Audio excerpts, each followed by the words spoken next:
You've got my luggage. And my dentures. And my dentures.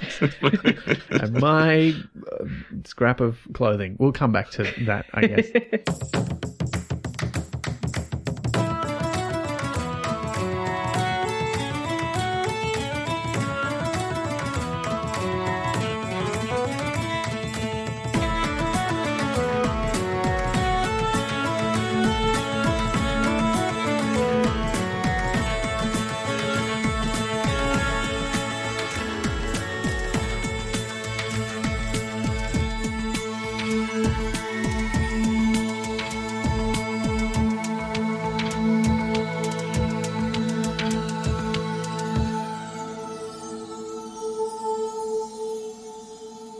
Hi, I'm Liz with Flux. And I'm Ben McKenzie.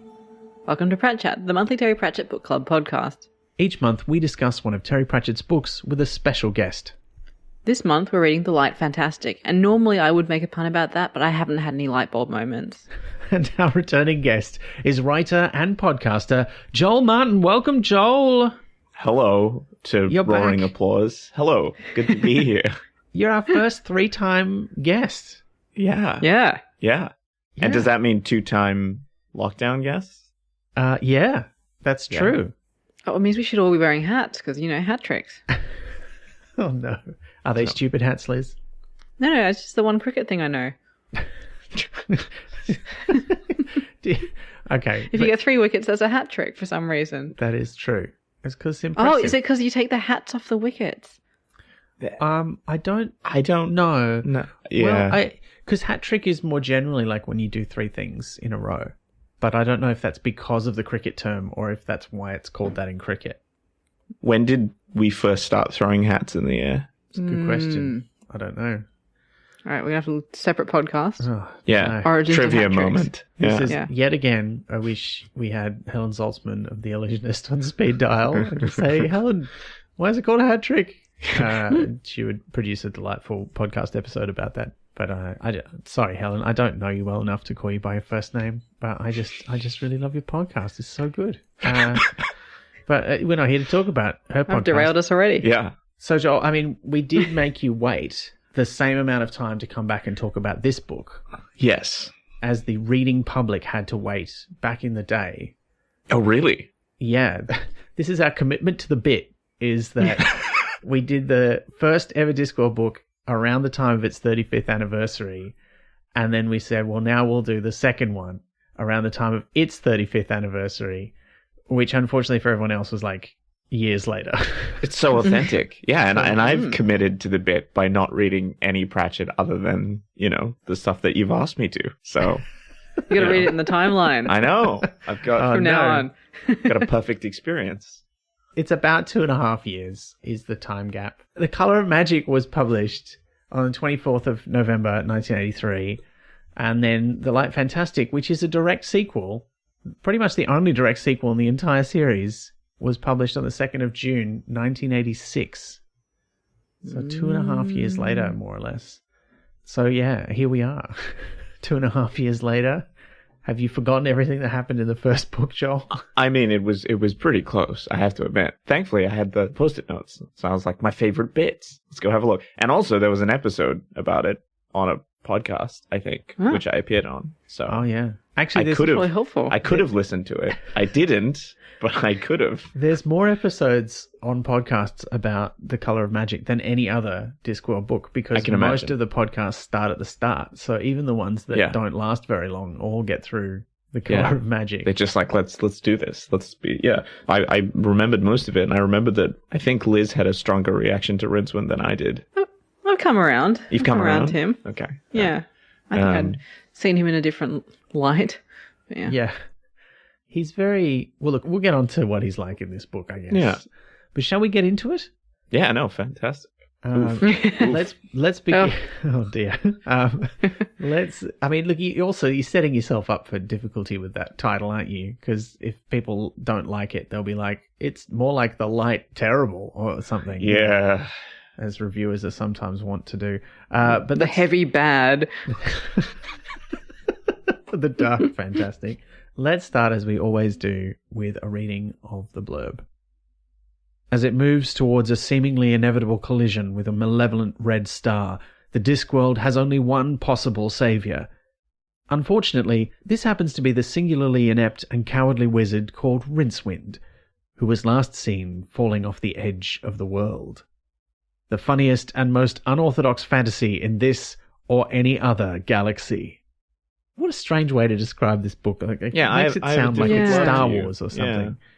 Which is, I guess they were trying to sell it a certain way because wasn't an established thing. Yeah. So they need to be like, well, what do people like and how can we make it seem like that?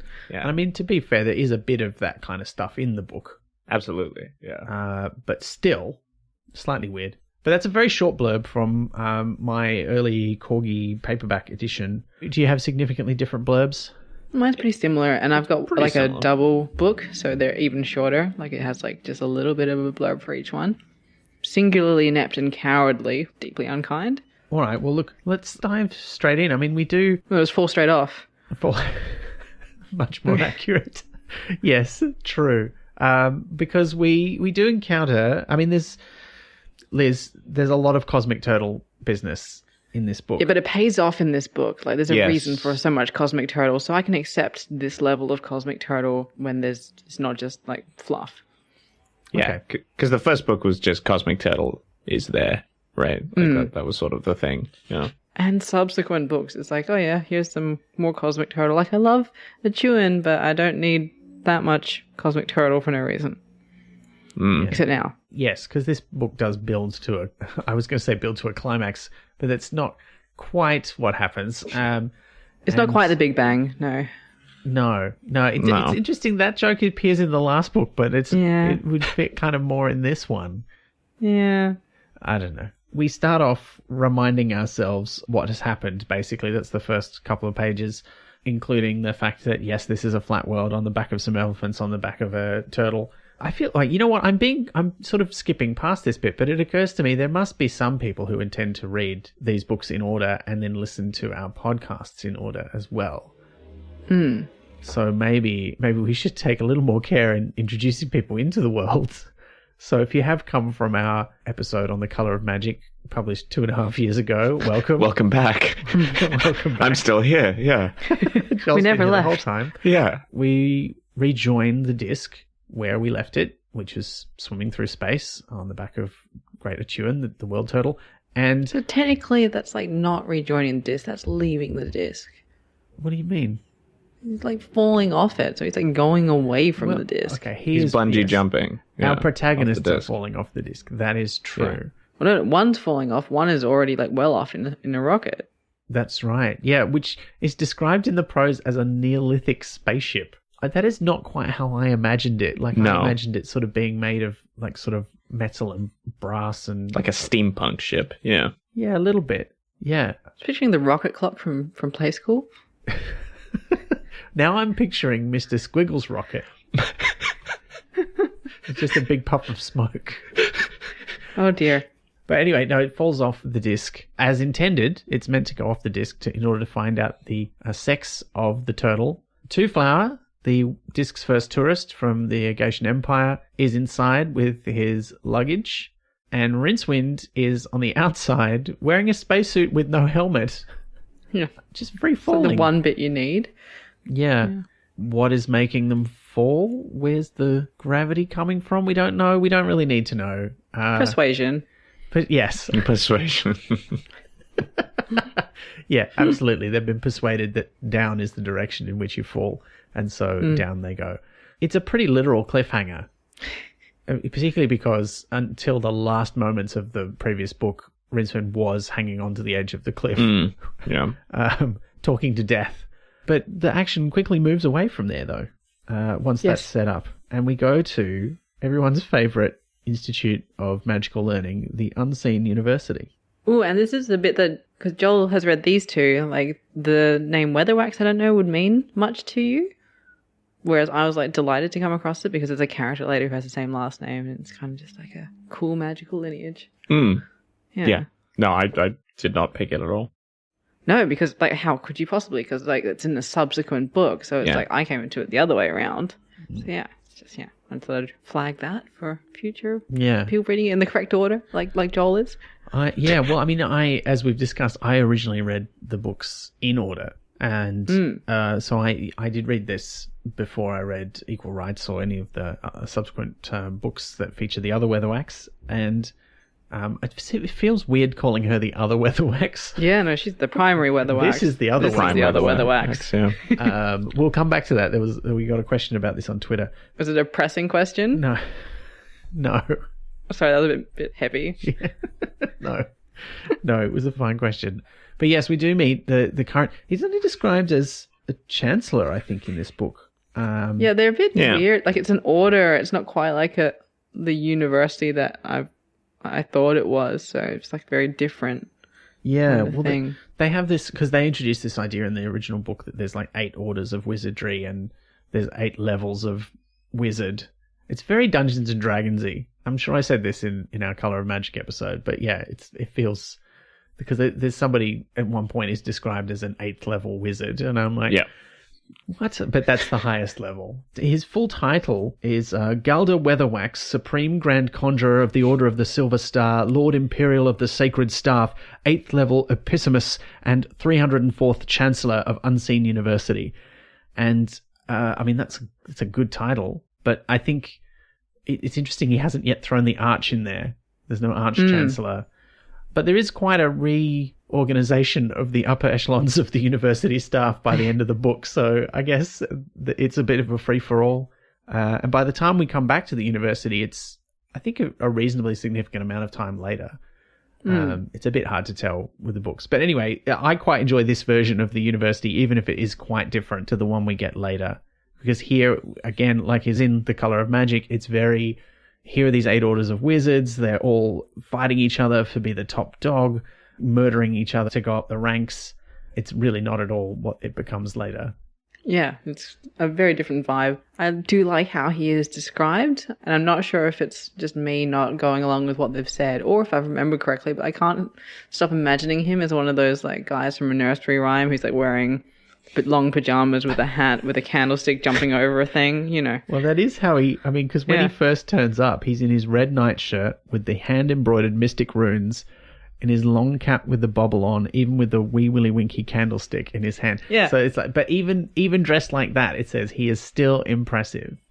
Tough. He's a tough guy. Yeah. You have to be to get to that level of wizardry, as he demonstrates subsequently. Yes. I feel what happens to him is quite unfair, but we're getting ahead of ourselves. There is commotion at the university because deep in the bowels underneath the library, in a secret room warded against all magics, is kept the most magical book of all, the Octavo, even more magical than the other books, the Necrotelecomnicon amongst them. I love that joke every time. Yeah, same. And he reuses it many times, but he knows like it's good. Yep. And the book of going forth around 11ish. There's some good book gags in this. But anyway, yes, the most magical book is the Octavo, the book that contains the 8 spells that created the universe, left behind by the creator, and it's doing something. And as we know from the previous book, Rincewind, the wizard, is so bad at magic, partly because on a dare, he went into this room and read the book, and one of the spells got into his head, and now no other spells will go in there because it's one of the most powerful spells in existence. And this, again, feels very Dungeons and Dragons-y, the whole idea of having to memorize a spell, and then when you say it, it leaves your head. It's very much how the early editions worked, and all based on, what are those books, the Jack Vance books, Dying Earth, or whatever they're called. Oh, yeah. It's very... It all feels very familiar, but not familiar. It's kind of like when you get the State Swim jingle stuck in your head and you can't hear any other music until it goes away. The which jingle? This is State Swim, like learn how to swim at State Swim. Yeah. Oh. I'm not going to sing it. I did not grow up in Victoria, so this is neither did I. Not one. Yeah. Oh. Is it an Adelaide thing? It's a jingle. Yeah. Yeah. Okay. We'll find it and you will hate us for it. Yeah. Oh, no. Yeah. But this is where the Octavo is unleashing some of its power in a very worrying way. Just chucking a snit is what it's doing. It's like, hey, someone threw my toys off the table. Yeah.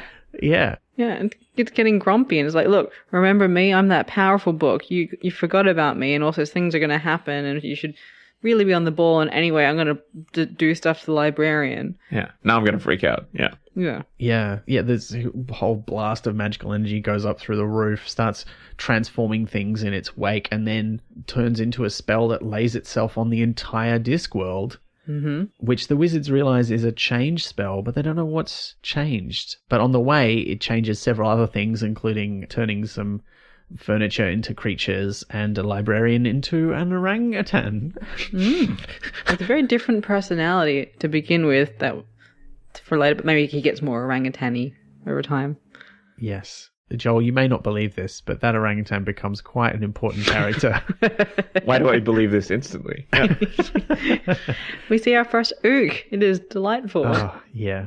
Yeah. I'd forgotten that we actually did get to see it. I sort of vaguely knew, but it feels a little bit, in some ways, anticlimactic. Like it just sort of happens and then it's done. Whereas, not coming at this from the opposite end where we know the significance of this character, yeah, you kind of expect more to be made of it. Whereas it's just sort of an offhand, oh, that orangutan looks a bit like the librarian. And I kind of love that it's just a throwaway thing, and it kind of just like not everything has to be a big deal. It doesn't need a big origin story. It's like, Joker can just have a weird face. Like, that's fine. You don't have to write a comic book where there's like 7 different versions of how it happened, even though it's a great comic book. But yeah. Fair enough. We see a few things here. We get a taste of Pratchett's scientific attitude towards magic when, in order to try and get a good look at what the spell's doing, Galder Weatherwax uses a spell to topple a stone off the top of the Tower of Art in order to give himself a counterweight to float up to the top, which I thought was quite good. But then I'm like, but how did he make the stone fall without I feel like there's some questions unanswered there. It doesn't quite make sense, but I still enjoyed it. We also meet his second in command, Trimon. Do you reckon it's okay? So do you reckon it's Trimon like Simon, or try him on like trying him on? That's what I was wondering as I read it. Like Trimon says, or yeah. I was saying Trimon in my head, and he's got Same. a great first name as well, Umper, I guess, with a Y, YMPER. But I don't know. You don't get a great description of him at the start, except that he's somebody to watch out for. He loves post-it notes, basically, is what they're saying. Yeah. Two of you. Hey. I resemble that remark. Yeah. I'm literally staring at my wall of post-it notes right now, so don't worry. Yeah, I have I'm some. including myself. I have some on my wall too. I mean, what do we feel about the wizards? Like, they're much more involved in this book than they were in the last one. We sort of very briefly meet a few wizards in the first book, and then we kind of leave them behind and go off and have other adventures. Whereas in this one, they are big drivers of the plot. Well, not drivers of the plot, but they're very they're kind of, the antagonists are all wizards, basically. This feels like the My Day of back in my day. Yeah. That would come later, like where they're actually like doing stuff, and they probably don't care as much about meals and things. Like, they're all a bit cowardly still. Like, there's that thing where they're all racing to be the last one up the stairs and stuff, but it's a very different vibe. It also seems like a bigger book than the first one, yeah? Like, the first one felt like a more contained sword and sorcery, let's follow these characters on the road, whereas in this one we set up from the start that the turtle's going somewhere, right? Like, it's gonna do a thing. So, like, you need big forces, I guess. So when we saw the wizards, I was like, we're going epic fantasy now, was my first instinct. That sort of shifts a little bit, but yeah. Yeah, it's a weird sort of mix of different fantasy genres, I find. Like, it's clearly, I think it still feels to me it's got mostly that sort of sword and sorcery kind of tone. Sure. But then there's a bunch of stuff thrown in that's like, there's some fairy tale stuff, and there's wizards are a bit more like high fantasy wizards, and yeah. And the sword and sorcery definitely comes from a few characters and one character in particular. But yeah. Yes, that's true. We'll get to that, I guess. Yeah. But I think partly it feels bigger because it's one long plot, whereas The Color of Magic is kind of 4 short plots. Like an anthology. If you call them plots, I suppose they're more like situations. Yeah, they're like the Conan Vignettes. stories, right? The man in the hole situation of like, this is a problem, and then like, how is Conan going to get out of the hole? Yeah. Usually in a very dated way. Yeah. Well, I mean, look, we're going to come back to him, no doubt. Oh yes. Even though the wizards don't figure it out, we do find out what has changed on the disc, which is that Two Flower, the luggage, and the spaceship and Rincewind have all been moved from off the edge to on the disc. And I was kind of wondering, like, you know, you wouldn't have to cast a spell over the whole disc unless you were moving the whole disc. So I kind of felt more like it was repositioning the turtle underneath them rather than the other way around. Yeah. Well, that explains also later when the stone circle is slightly out of the things in the wrong spot. Because the moon shines onto the wrong spot, but they've calculated very carefully. And he makes a joke about it being a computer thing, but that would line up with the disc having moved. I didn't even put that together. Yeah, there you go. Yeah, and then on top of that, you've got the influence of the red star, which is going to appear very, very soon in the plot. That's cool. It's not the sort of thing modern computers have to worry about. You know? But, I mean, I guess the main thing we should be talking about is the friendly trees, which is one of my favorite things about this book. Never explained either. They're never. Yeah. The Forest of Skund, it turns out, just has trees that can talk. I kept thinking, they're going to be like sapient pearwood trees. Yeah, but I thought that not. too. I thought anything was going to come of it. My bad. Yeah, it's really just an excuse for one of the most. Look, okay. I've got acorns if you need. How do you feel about the timber pun, Liz? Oh, remind me. There was quite a lot of good stuff in this one. I've forgotten. Let me see. Where is it? It's it comes up a couple of times where the trees speak, and it doesn't say who's speaking, but then it does say along the lines of a voice that it could only be said possessed timber. Yeah. I think it's later on when one of the wizards talk to them. Yeah, but it's oh dear, yeah. It's the section where the trees are constantly responding with ant trees. Yeah, and just they're friendly, like it's described like a friendly voice and stuff. It's just like it's great, and they want to know like what it's like to joinery like to happen to the you. Luggage. Yeah. Yeah, well, it's like an angel has appeared amongst them. You know, one of the chosen. But no one seems to notice them. Is the worst thing about it all. Everyone seems to just move on with their day. Yeah, it's a bit rough, isn't it? Yeah. But they don't seem to mind that much, which is they're just pleasant. Yeah. One of the things I started making notes about is there's a lot of stuff that turns up, often as just a throwaway gag in this book, that Pratchett returns to later on in later Ends books. up paying off. Yeah. And, well, even just he just uses it again, but develops it much more. And some of it is even just reusing names or ideas without really calling back too much to the original. And we get quite a few of them in this section of the book. So there's mention of a tooth fairy and how creepy an idea that is. Like, that comes back in a major way in one of the later books. Particularly Rincewind's thought that, you know, he immediately imagines a fairy like living in a castle made of teeth. Pretty good. That does come back in another book. And then we meet the gnome who lives in a very smurfy toadstool house, whose name is Swires. And this is a name and a character who, in a very different form, will return in a more significant way in later books as well. But not for many, many years. Like, some of these things Pratchett leaves on the shelf for a good decade or more. Yeah, it's like the primordial soup of the universe, I guess, the first two books, right? Like, he just, like, comes back a way long time later. It's like, yeah, let's do this. Yeah. I kind of love, like, the thing that we see about Two Flower again is when he sees the gnome, he's all disappointed that it's not, like, from the books. And that's just a thing that comes up and up again, that he has a certain expectation. He's a of tourist. Things. Yeah, exactly. This Lonely Planet didn't say that it's going to look all grumpy and dirty. Yeah.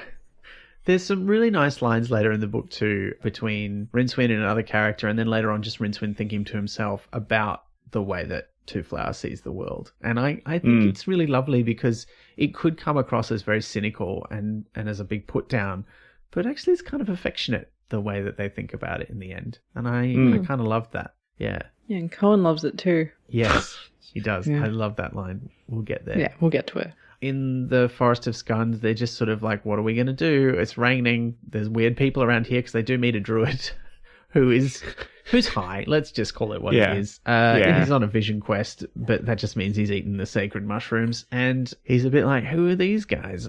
But doesn't really take too much notice of them. And the gnome, Swires, helps them find some human-sized, or what does he call it? I think he uses the word bigger, which is an interesting, again, this is something Pratchett revisits. He loves writing about tiny people, doesn't he? Like, he's done it so many times. There's the carpet people, there's the gnome here, there's the gnomes of the Truckers books, there's the Nakmak Vigor, who call human-sized people big jobs.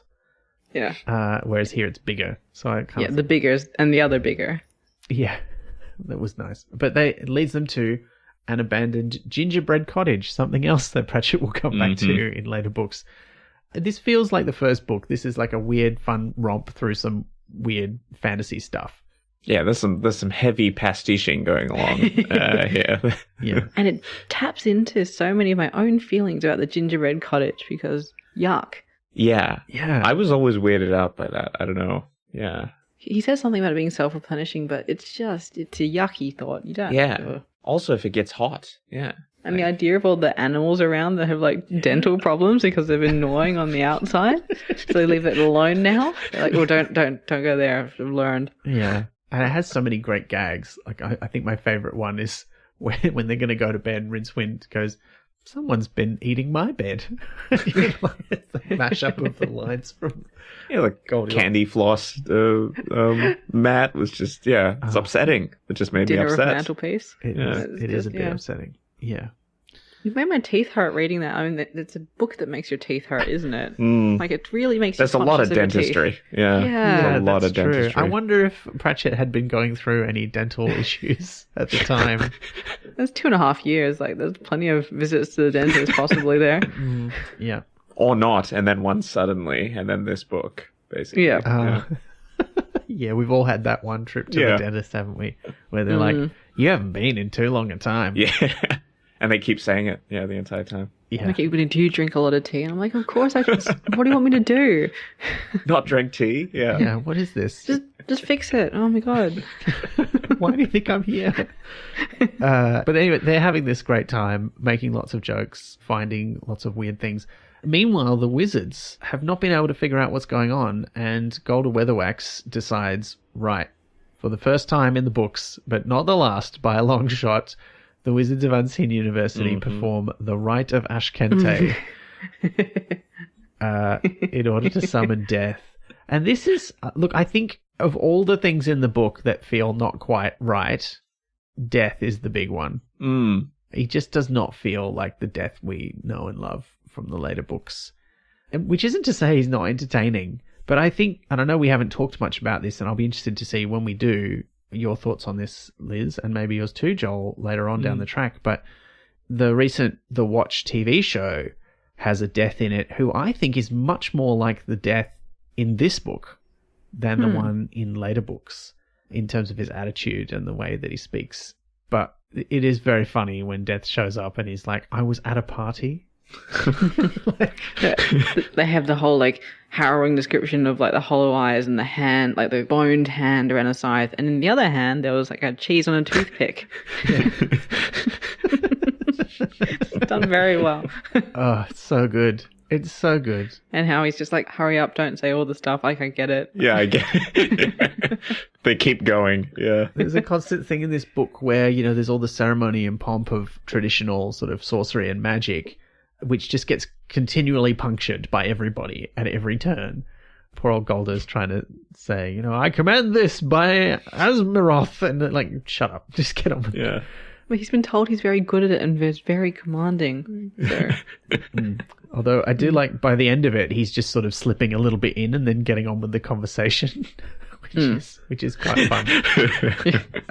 Yeah, great stuff. Weird, but great. We'll come back to Death, I think, because, here basically he's a bit miffed at being summoned and quite businesslike. And he's like, what do you want? Okay, sure. I mean, I say that. He's still written in all caps, his dialogue. So it's more like, all right, you've made your point. I can't do it. It's about, I'd have to put a reverb on it. And so it would sound something like, all right, you've made your point. What precisely was it you wished to know? You know, that sort of... And he still doesn't speak in contractions. The weird thing is that Ben didn't put a reverb on that. He just managed to do that with his voice. Yeah. It was uncanny. It just switched on. It's crazy. Thanks for noticing, folks. I tried real hard on that one. Just invented a cabin behind him. It's crazy. Yeah. Spoopy.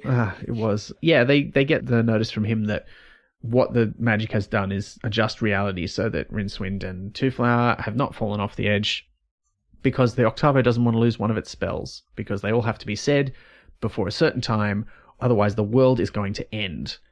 Why'd they have to save Twoflower then? Why couldn't they just save Rincewind? Or is he just caught up in it? Well, I have a feeling... It's hard to know, because Rincewind's not on the spaceship, he's still falling towards it, and they don't end up in the same place. But I get the feeling that they know that the luggage and Twoflower are essential for Rincewind's survival.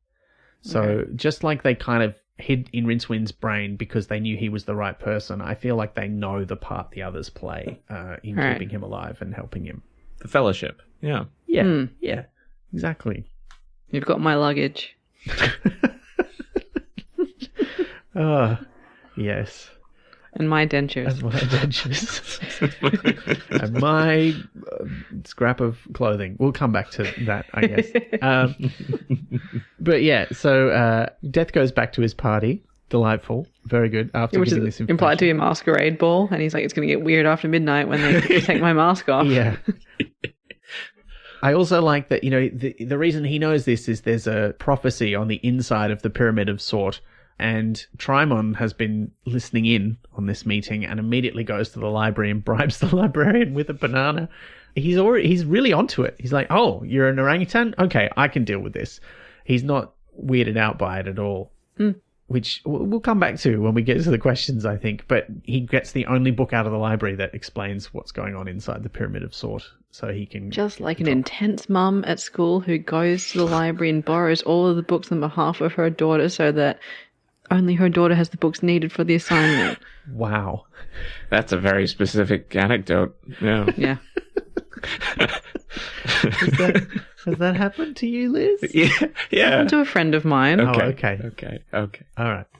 But yeah. That is intense, though. That's great. It's like, if you do it, fine, but don't get your mum to do it.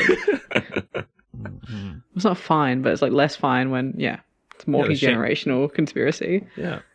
Yeah. The Orders of Wizardry are pretty sure they want to have a hand in this. Even though Death doesn't say this and Trimon only learns it from the book, he learns that the prophecy also says if you're the one who says the spells, you'll get anything your heart desires when you save the world by saying all 8 spells together. But all the wizards still think, well, we need to get this guy Rincewind back. And so each of the 8 orders secretly sends people to get him. And they send wizards, and they basically send like these crack teams of guerrilla wizards who are still a bit crap. They don't really know what they're doing, but they've got great magical powers, which at least is consistent with the later wizards. Except not all of them send wizards, because Galder Weatherwax does not send anybody. He does his own preparations in his wizard's workshop, which is super cool. And there's that whole description of him stripped to the waist, like getting an anvil and like hammering magic into a line. Just going to town. Oh, it's just so He's good. so cool. I want to see it in a film. It would look so epic. I kind of feel like, and this is like an annoying thing for if you haven't read the other books, I'm sorry, Joel, but I feel like he is kind of like a proto-veterinary character. Like he's got a lot of elements of that. So... yeah, I think maybe he, like, certain things happened to this character, and then maybe Pratchett was like, but I liked him. Let's see if we can bring him back in other ways. Yeah, I really liked him, actually. And he doesn't last much longer in the book. Slight spoiler. But I particularly like the bits where when he's doing his magical business, Trimon's, like, trying to sneak up on him, but he's, like, one step ahead of him the whole time. And there's that great line where Trimon says, like, you'd have to get up pretty early in the morning to defeat you. And he says something like, oh, yeah, before breakfast. You'd have to stay up all night. Stay up all night. That's right, yeah. It's so good. And then, I feel like he just underestimates the forces he's dealing with. Yeah, luggage. You can't account for the luggage. Yeah. But all the wizards, turn up, trying to get them. They fall over each other. They accidentally zap each other. They zap each other on purpose as well. And Twoflower and Rincewind manage to escape, by borrowing a broomstick from the witch's cottage, which has handlebars on it. They fly off on it. But Galder does his thing, his magic thing. He has a bow that he's made with a magical arrow. He fires it through a magic mirror, and it's supposed to hit Rincewind and bring Rincewind back, but he misses, and it hits the luggage because the luggage gets in the way, and the luggage is magically transported back, whereupon it eats Galder Weatherwax. Does it eat him or does it squish him? I thought it squished him. My memory was that it squished him, but when I was reading it, it seemed pretty clear to me that it appears in the chamber, and then there's like a snap, and it swallows him. Yeah. Okay. As it does. That's better. So many people in this book. It is a murderous, horrible beast. Is that where it gets its legs? Maybe. I mean, it's got it. I don't know. I still feel the depictions where it's always human legs, like tiny little human legs, are still too weird. It bothers me. I feel like they should be some other kind of legs. Although wooden legs. This book does like definitively answer the question of which bit is the front, because it always swivels the bit with the keyhole on the side where it opens up. It always swivels that around to look at people in this book. So I'm like, okay, I don't know why I thought it was sideways, but... Me too. Yeah, I thought it was sideways the whole time because it's like, it's running. It's like an animal, like a dog. It's less aerodynamic going forward, but yeah. Yeah, that's true. But it makes more sense from a behaves like an animal perspective, because then its mouth is at the front. Yeah. Because of the way it hinges open. It's like a frog. Yeah. But... Also, the most common description of the luggage moving is squatting. Because I don't imagine it can do anything else but squat. You couldn't sit, right? No. Because its legs squatting. just sort of disappear when it doesn't need them, it seems. Yeah. Although it does, I mean, I think the word unfold is used a couple of times to describe it when the legs appear. That just is an upsetting idea. Upsetting. I would love to see some alternate art, though, of someone who draws it without having seen any of the Josh Kirby covers that feature it. Fury did some good drawings of the luggage, I remember. Oh, yeah, that was great. Yeah. Yeah, the luggage has an illustrious career, Joel, and in a later book, it gets quite glammed up. But we won't spoil it any more than that for you. All right. When you get there in 10 years, according to the the outline of... I'm just going to keep going, yeah. Yeah, they do come out a lot more frequently after this, though, so you won't have to wait so long. So the luggage is captured and eats the head wizard. Eats the right word? It swallows the head wizard. Swallows. There's no Consumes him. malice. Yeah. There's no malice in it. It just seems to like eating people, even though it doesn't really need food, as far as we can tell. I mean, it's just a convenient way to, if you can, you get rid of people that way. It's a defense mechanism. Yeah. It's very tidy. Yeah. It smells of lavender. Don't leave corpses lying around all over the place. Yeah, it's just it's a handy murder method. We all need one of those. Yeah. Maybe he's got a chamber full of pigs. Oh, no. Oh, no. Or a bath full of acid. No. Or both, depending on who it is. Oh, dear. Anyway, Rincewind and Twoflower escape, but they have a bit of a disagreement about where to go and what to do on the broomstick, or at least who's going to drive. Because Rincewind insists he's going to drive, which seems a bit of a stupid idea because he can't do any magic. And they do manage to go a bit too straight up. I don't know if the broomstick stalls or if they just run out of magic or what have you, but then they start falling just as they're saying, well, that cloud's not going to help us unless it's full of rocks. It turns out it is full of a rock, a big flat rock being piloted by a druid computer technician, no less. And he doesn't actually do the pun that I'm pretty sure he does later on in the books, where he talks about a 66 megalith stone circle instead of megahertz, but it still works as a metaphor. It's a charming bringing in of, 'cause he lived in Wiltshire, right? So it is very nice bringing in of his real life surrounds to his fantasy world. I'm not sure if he lived there yet when he wrote this book. Ooh. I'd have to look up the date, because he didn't grow up there. He moved there. To Broadchalk. And I think it was after the Discworld books took off, but he still lived in the area, so he would know about those things. Or maybe he just was really into it, and that's why he moved there. Everyone's really into Wiltshire. It'd be ridiculous if they weren't. Yeah. Yeah. Ben's being suspiciously silent. No, it's cool. I want to go there. There was there. some slight protestations in those sounds, yeah. Hey, stop reading into things I didn't say. My dad used to live in Wiltshire. Are you saying that my dad shouldn't have lived in Wiltshire? What are you saying? No, I'm saying that's great that your dad lived in Wiltshire. You should Yeah. get your dad on the podcast. You would say that. Yeah, you could do archaeology on the weekends. That's what you could do when you live in Wiltshire. You go outside and do an archaeology. Well, it's all right there. Yeah. There's like stone circles, megalithic stuff. There's Roman Yeah, and Stonehenge things. is the shit one. Like, there's much better ones. Yes. It's the tourist nonsense. Yes. Very exotic. Well, we'll have to go and see the real ones. But speaking of better stone circles, that's what the computer is that the druid is flying towards. And they have a bit of a disagreement with Rincewind and Two-Flower because they say a few Culture things shock. that seem to cast aspersions on the usefulness of a giant Culture stone shock. computer. Yeah. Yeah. I mean, it's not, look, this is one of those things where I'm like, surely in Pratchett's mind, he was already thinking, druids are going to move with the times. If they're the computer technicians of the disc, when are they going to invent the handheld stone circle? You know, the pocket calculator version. What is the iPhone of a megalithic stone circle? Maybe it's like a Newton's cradle, but made out of rocks. It's something like the ring. Like you know how you have like watches that like your smart watches. Maybe there's some sort of like stone ring. Oh yeah. Yeah. That could work, like a set of bangles or something. Like a bead bracelet. Yeah. A charm bracelet, but all the charms are tiny little megaliths. The microliths. Nanoliths. It's a very impractical bracelet. Yeah. Can you imagine being out at like breakfast and being like, sorry, I'm just getting a call, and just like reaching into your pocket, pulling out a bunch of pebbles and just like throwing them onto the table, and they assemble themselves into a thing. I'll be like, oh shit, that deadline's moved up. All right, I gotta go. Sorry. And they're like, and your friend's there with their iPhone being like, what the fuck is going on? Yeah. That would be amazing. I want to do that.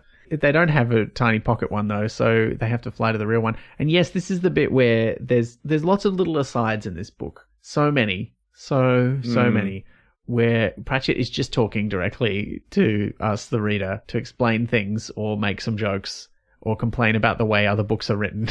Like it's Hit me on Twitter. well, he didn't have Twitter back in 1986, you know. You just have to write a really good novel. Yeah, the only way you could get thousands of people to read the Those thing that pithy you said. tweets. Yeah. It got retweeted a lot, except they called it sold.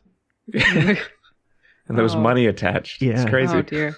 Actually, I guess retweeting would be quoting it in an article. I don't know. Anyway, It's a footnote. Yeah. Putting it in your email signature. well, yes, we did do those sort of things. Yeah. Yeah. Not in 1986 we didn't, but, 10 years later, absolutely. But yeah, there's the aside here where he talks about the 4 forces that control the universe according to Yeah. druids. Very funny. We'll come back to that in the questions section. But this is also the first time when they notice the red star in the sky. It's going to slowly get bigger over the course of the book, but it's not normally there. It's putting people out a bit. They arrive at the circle, and Rincewind realizes, as you were saying earlier, Liz, that it's the disc having changed in some way that has put out all its calculations, and he kind of falls off the edge of the stone where they've landed, and it goes into his own mind. He has his first conversation with the spell from the Octavo, and there's a great sort of description of him as if he's in the book, standing on the pages. It's pretty cool. Yeah. And I like the idea that the book is just the physical manifestation of something that exists somewhere else, and that's where he actually is. There's a lot of that sort of metaphysical, metaphorical stuff going on in this book. And it's something that, Pratchett doesn't do as much in a lot of the later books. He sort of gets it all out of his system in a way, and he becomes much more concerned with the human stories of the books, and the kind of magical and metaphysical stuff becomes just a thing to do with jokes, whereas this book feels like it's like 90% that stuff. It's kind of like he had some like words stuck in his head, stopping other words from getting in, and then he got them all onto a page, and then now he's able to do something else. Yes. This book is the perfect metaphor. For itself. A meta-metaphor. There we go. Amazing. That's amazing. I wasn't ready for this. I've forgotten that the spell basically just tells Rincewind the deal. straight up. Like, there's no mystery in this book, really, except for what's going to happen with the Red Star at the end. And even then, Rincewind kind of knows what's going on, even though he can't really articulate it because it's the spell, really, that knows in his mind. But yeah, so there's very little mystery. Yeah, and I thought that was going to be like a thing because, the whole trope of if you explain the plan's going to get messed up. So in a TV show, when they're like, all right, the plans, we're going to go in through the left door and then Steve's going to go over there and Jonathan's going to go over there and they're going to bop that guy in the head. You're like, oh, well, they're all going to get blown up. Like, that's just going to... yeah. Whereas if they cut away when they're about to explain the plan, then it'll probably work. Then you know it's going to work, yeah. Yeah. Whereas, we do. We get a total explanation. And it mostly goes according to plan. It's just that it's quite dangerous along the way, I guess. But Rincewind's not very happy because the spell basically just tells him, we need to be said at the right time or the world will be destroyed. But we wanted to keep one of us safe inside your head because we didn't want the wrong person to say us. That's nice. It's like a big vote of confidence. I'd be quite flattered. I'd be annoyed, but I'd be like, well, thank you. Yeah. For believing in me. And, I mean, Rincewind does have that moment. I don't think it's here. I think it's a bit later in the book. It is much later, actually, because it's when he meets up with the senior wizards at the end. But he has that moment where they're telling him he can't do any magic. And he's like, well, I managed to survive with one of the great spells of the Octavo in my head for all this time. And Two-Flower does kind of point out that it's obviously helping to keep him alive, but at the same time, he still managed not to go insane with this hugely magical force inside his brain. So he does have a little bit of pride about it eventually, but I think at this moment he's more just miffed and he doesn't want to have much to do with it. And it's not as if the conversation goes the most straightforward way, right? Like, the plan is very straightforward, but they do get a lot of trouble trying to decide what happened first at the start of the world, which was, to me, the best part of that whole conversation, right? The clearing of the throat. Oh, yeah. And the best part about this, Joel, and I don't want to spoil this too much for you, but there is a later book where all of those things happen as part of the creation of the Discworld. And I did not clock this until I was reading some other things written about this book online. It's and the I was soup. like, yeah. Wait a minute. That's true. All of these things happen in more or less the order that they suggest them. So they're all correct. It was very silly. The book in question is Eric, which we discussed in Pratchett 7 with Georgina Chatterton, but the things don't actually happen in the same order suggested by the spells. As noted in the annotated Pratchett file, the creator first creates the egg as part of an egg and cress sandwich for Rincewind, then cleared his throat before reading words from the Octavo to create the Discworld. Rincewind then drops his egg and cress sandwich on the beach, creating the primordial slime. The firmament is somewhat of an unknown, since the creator is said to have subcontracted someone else to create that part. Does that mean so let's go to the horoscope where they use the horoscope to try and find where Rincewind is. Oh, I love this. Do all those come because he keeps talking about gherkins, but one of the things is like a little cucumber will be your good friend, and I was like waiting for that to pay off, and I thought it was going to be the gherkins, but it's just he mentioned them. So did I miss something? No, I don't know. I Just don't like think so. gherkins, yeah. But all the stuff about don't annoy druids, like, that is accurate. Very accurate. As we find out. Although that scene where Trimon's trying to find out where Rincewind is by getting a very accurate astrological chart drawn up, I thought that was very funny. And all of the different star signs are hilarious, including the fact that Rincewind himself is born under the small, faint, boring group of stars. Which does get mentioned again later in another book. There's some good stuff about naming, like in real life as well. There's been some good tweets going around about like the bony ass fish. And it's like someone decided to call it that. And there's like a bird that I saw in a bird book called a real bustard, which, But there's a good thing earlier on in the book about how like places are named after misunderstandings. So like what fool does not know that is a mountain, like, and that kind of thing. And I love that that's sort of based on real life, because I looked this up because I knew this as like a kid. Yucatan, Mexico. There's 3 theories on what it's named for, but like one of the most prevailing ones is like it means what do you want? Like it's a misunderstanding. So like, what's this place called? And the guy responded, "What is it you want?" or "Can I help you?" And then that is Yucatan, and now it's called that. Oh wow!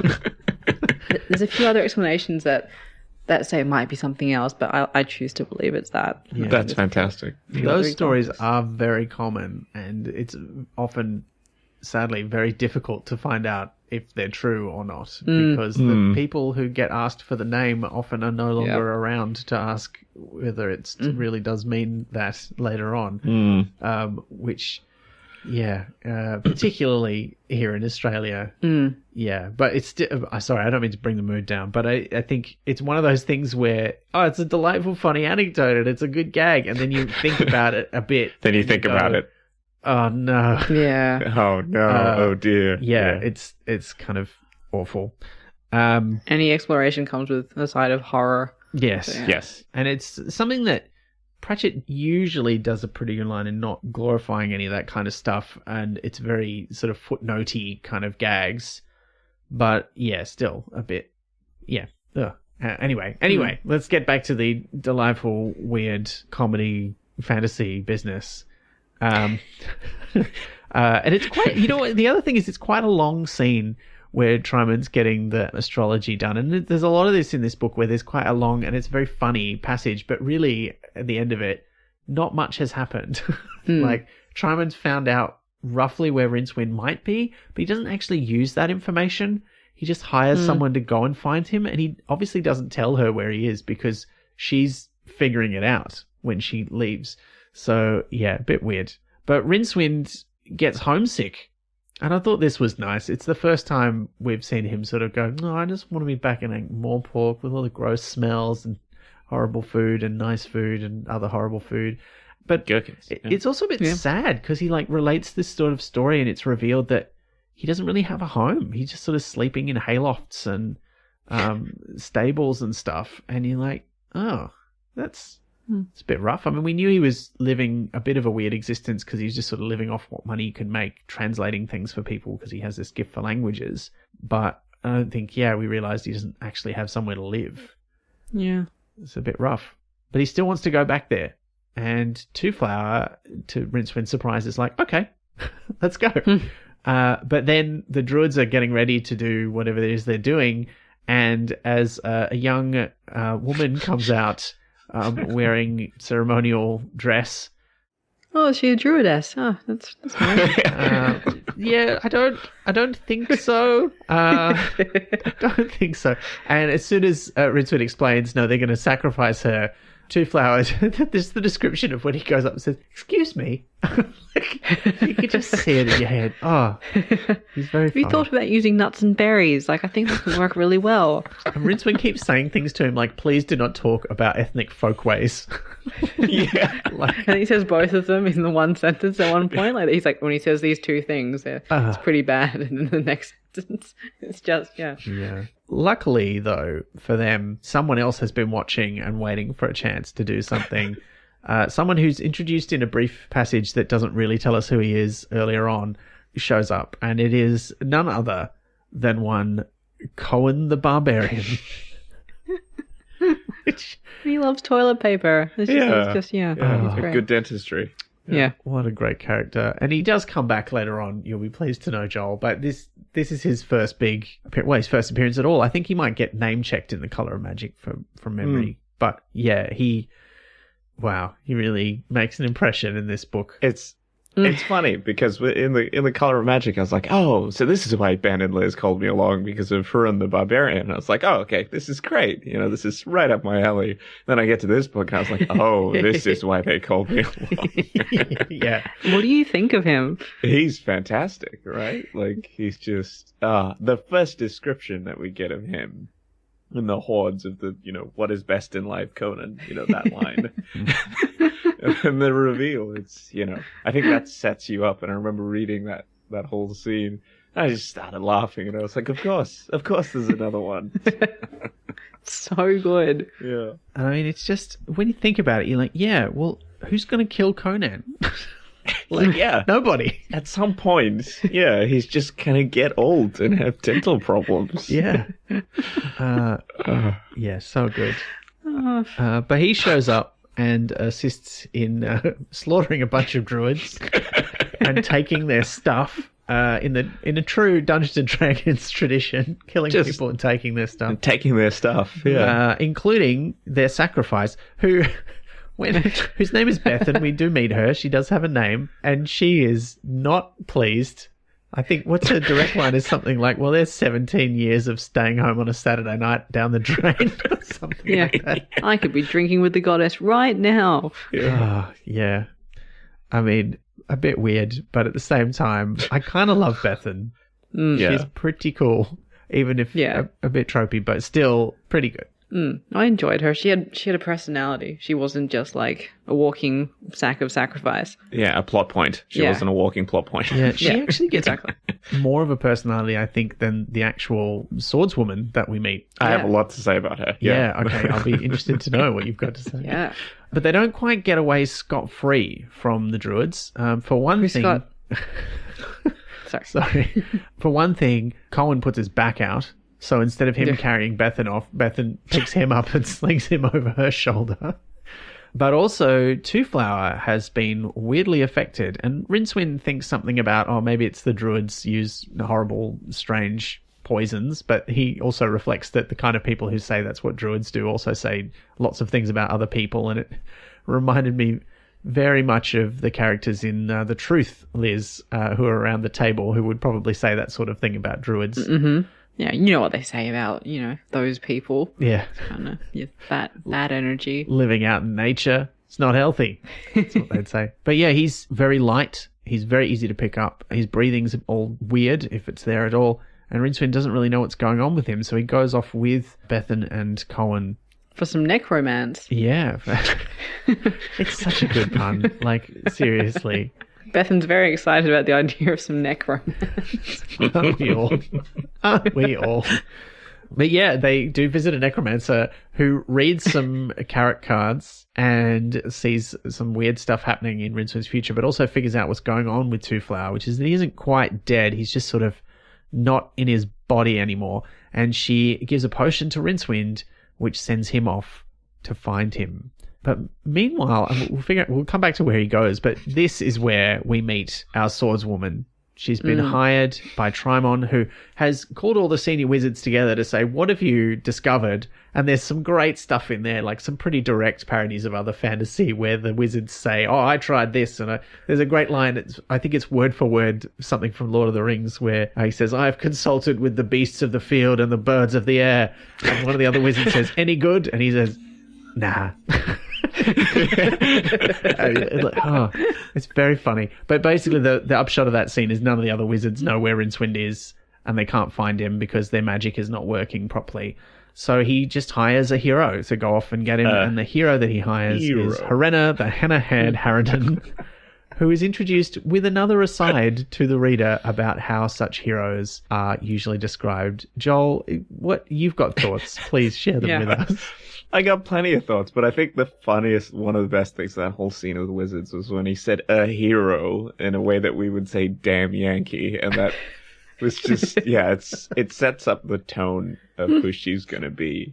And she isn't, she's very much the counterpoint to the classic sword and sorcery, chainmail, bikini, idea that we get out of SNS. But it's funny because the aside is basically her entire character. She doesn't have much to do in the book, which is a real shame because I really wanted to see more of her. But she's just sort of there to sort of, Pratchett's be like, this is what the other books do, which is funny, but that's kind of all she does. And it is funny, right? Like every time she does show up, there is him poking fun and, and I suppose lovable fun, right? It's not an antagonistic critique on those books. It's more like, isn't it a bit silly? Yeah. Which is interesting. The main thing we get is but she was too big to be a thief, too honest to be an assassin, too intelligent to be a wife, and too proud to enter the only other female profession generally available. And so she'd become a swordswoman, and had been a good one, amassing a modest fortune that she was carefully husbanding for a future that she hadn't quite worked out yet, but which would certainly include a bidet if she had anything to say about it. And that kind of is it, her in a nutshell. Yeah. Interestingly, she does not appear in the graphic novel adaptation. They kind of cut her character out because they cut this bit of the book a bit shorter, because we do have a situation here where, some of them, and we'll get to this in a second, but some of them get captured, then they escape, then they get captured again, and they kind of reduce that down to one sort of incident. And so they remove this sort of supporting character because they're like, well, she doesn't really do anything, so there's not really much point in us trying to make her work in the book. So yeah, it's a shame, and it's also, I mean, there's the line where he says when most fantasy authors are describing a character like this, they're kind of looking over their shoulder at the cover artist, and he describes how she's not wearing a chainmail bikini, as you say, like she's wearing very reasonable leather armor, and then you look at the cover of the book. Oh no. So this is what I did too, and I didn't recognize who that was. So is it her? Well, I have a different cover, so I'm going to have to see yours. look, I think probably it isn't. I think probably that would be Bethan? because Ooh, I hope otherwise it's why Bethan. would she be riding on the luggage? But she's got red hair. But she does have red hair, and she does have weapons, which Bethan does not And have. a sword, yeah. So it's a bit... Bethan has a branch. Yeah. So, I don't know. It's a bit of a... That's not really any character in the book, really. Really. like Just I was all very the women confused. as one character. Yeah. Yeah. I mean, because he often does draw... The weird thing about Kirby is he clearly has read the book, but also it often seems like he clearly has not understood the book because there's lots of stuff that's from the book, and even some of it is quite small details, like the fact that he, again, draws Two Flower with literally 4 eyes, even though that joke is not made in this book. It's only in the previous one. Yep. And in this book, he actually expressly says he's wearing spectacles. But yeah, he just doesn't... I don't know. It's so weird. It's just so weird. But I mean, and she's got red hair. She's got weaponry. It seems fairly clear that you would think that was Serena, but at the same time, why is she hanging out with the others? And he's also drawn, and we'll come to him later, Lackjaw the dwarf. And you're like, he's why? I mean, I love him, but why is he there? He's so fundamental a character in some ways. I don't know. Just the joy of drawing different characters, maybe? He's just like, well, who would look good together? I guess so. Maybe he just really wanted to draw an axe. Yeah. Don't we all? Yeah. They're good fun to draw.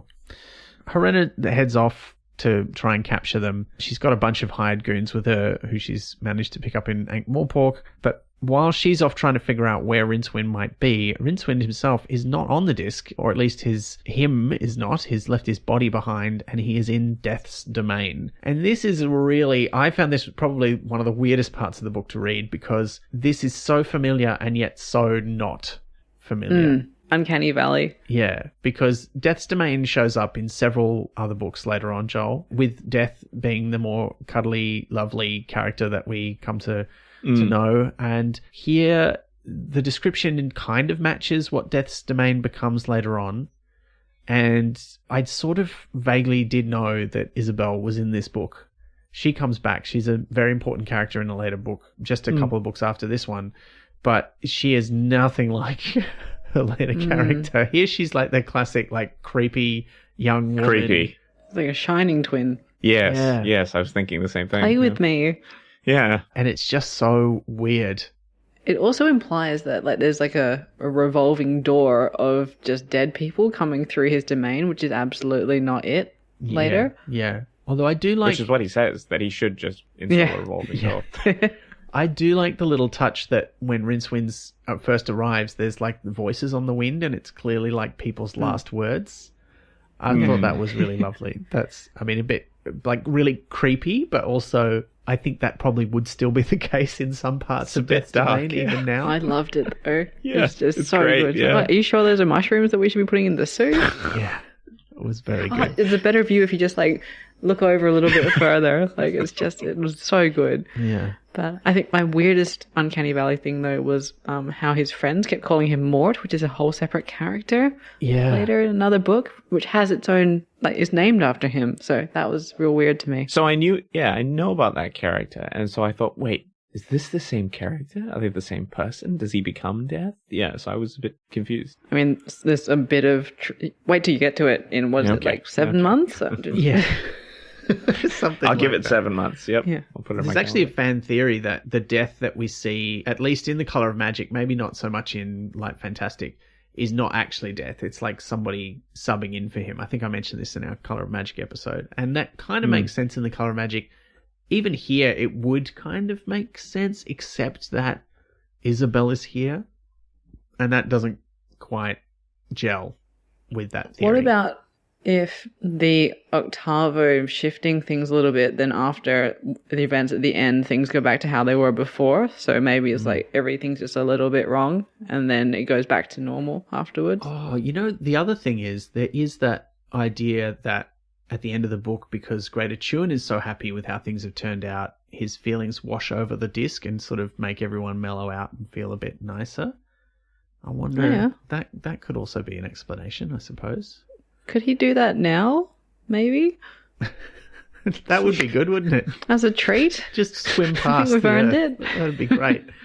But I think realistically, you know, it's just that we need to sort of retcon this in our heads and just go, all right, we know how he's written in this book, but really if it's the same character, we imagine the version that this scene would have. And you can see, like, if they do make the kind of more, I hesitate to use the word faithful, but that's sort of how they've described it with the Narrativia, the company that owns all the rights for the Discworld, have said they've got now this exclusive deal with only one company who will be allowed to make television productions based on the books, and they want to make them quite faithful to the original vision.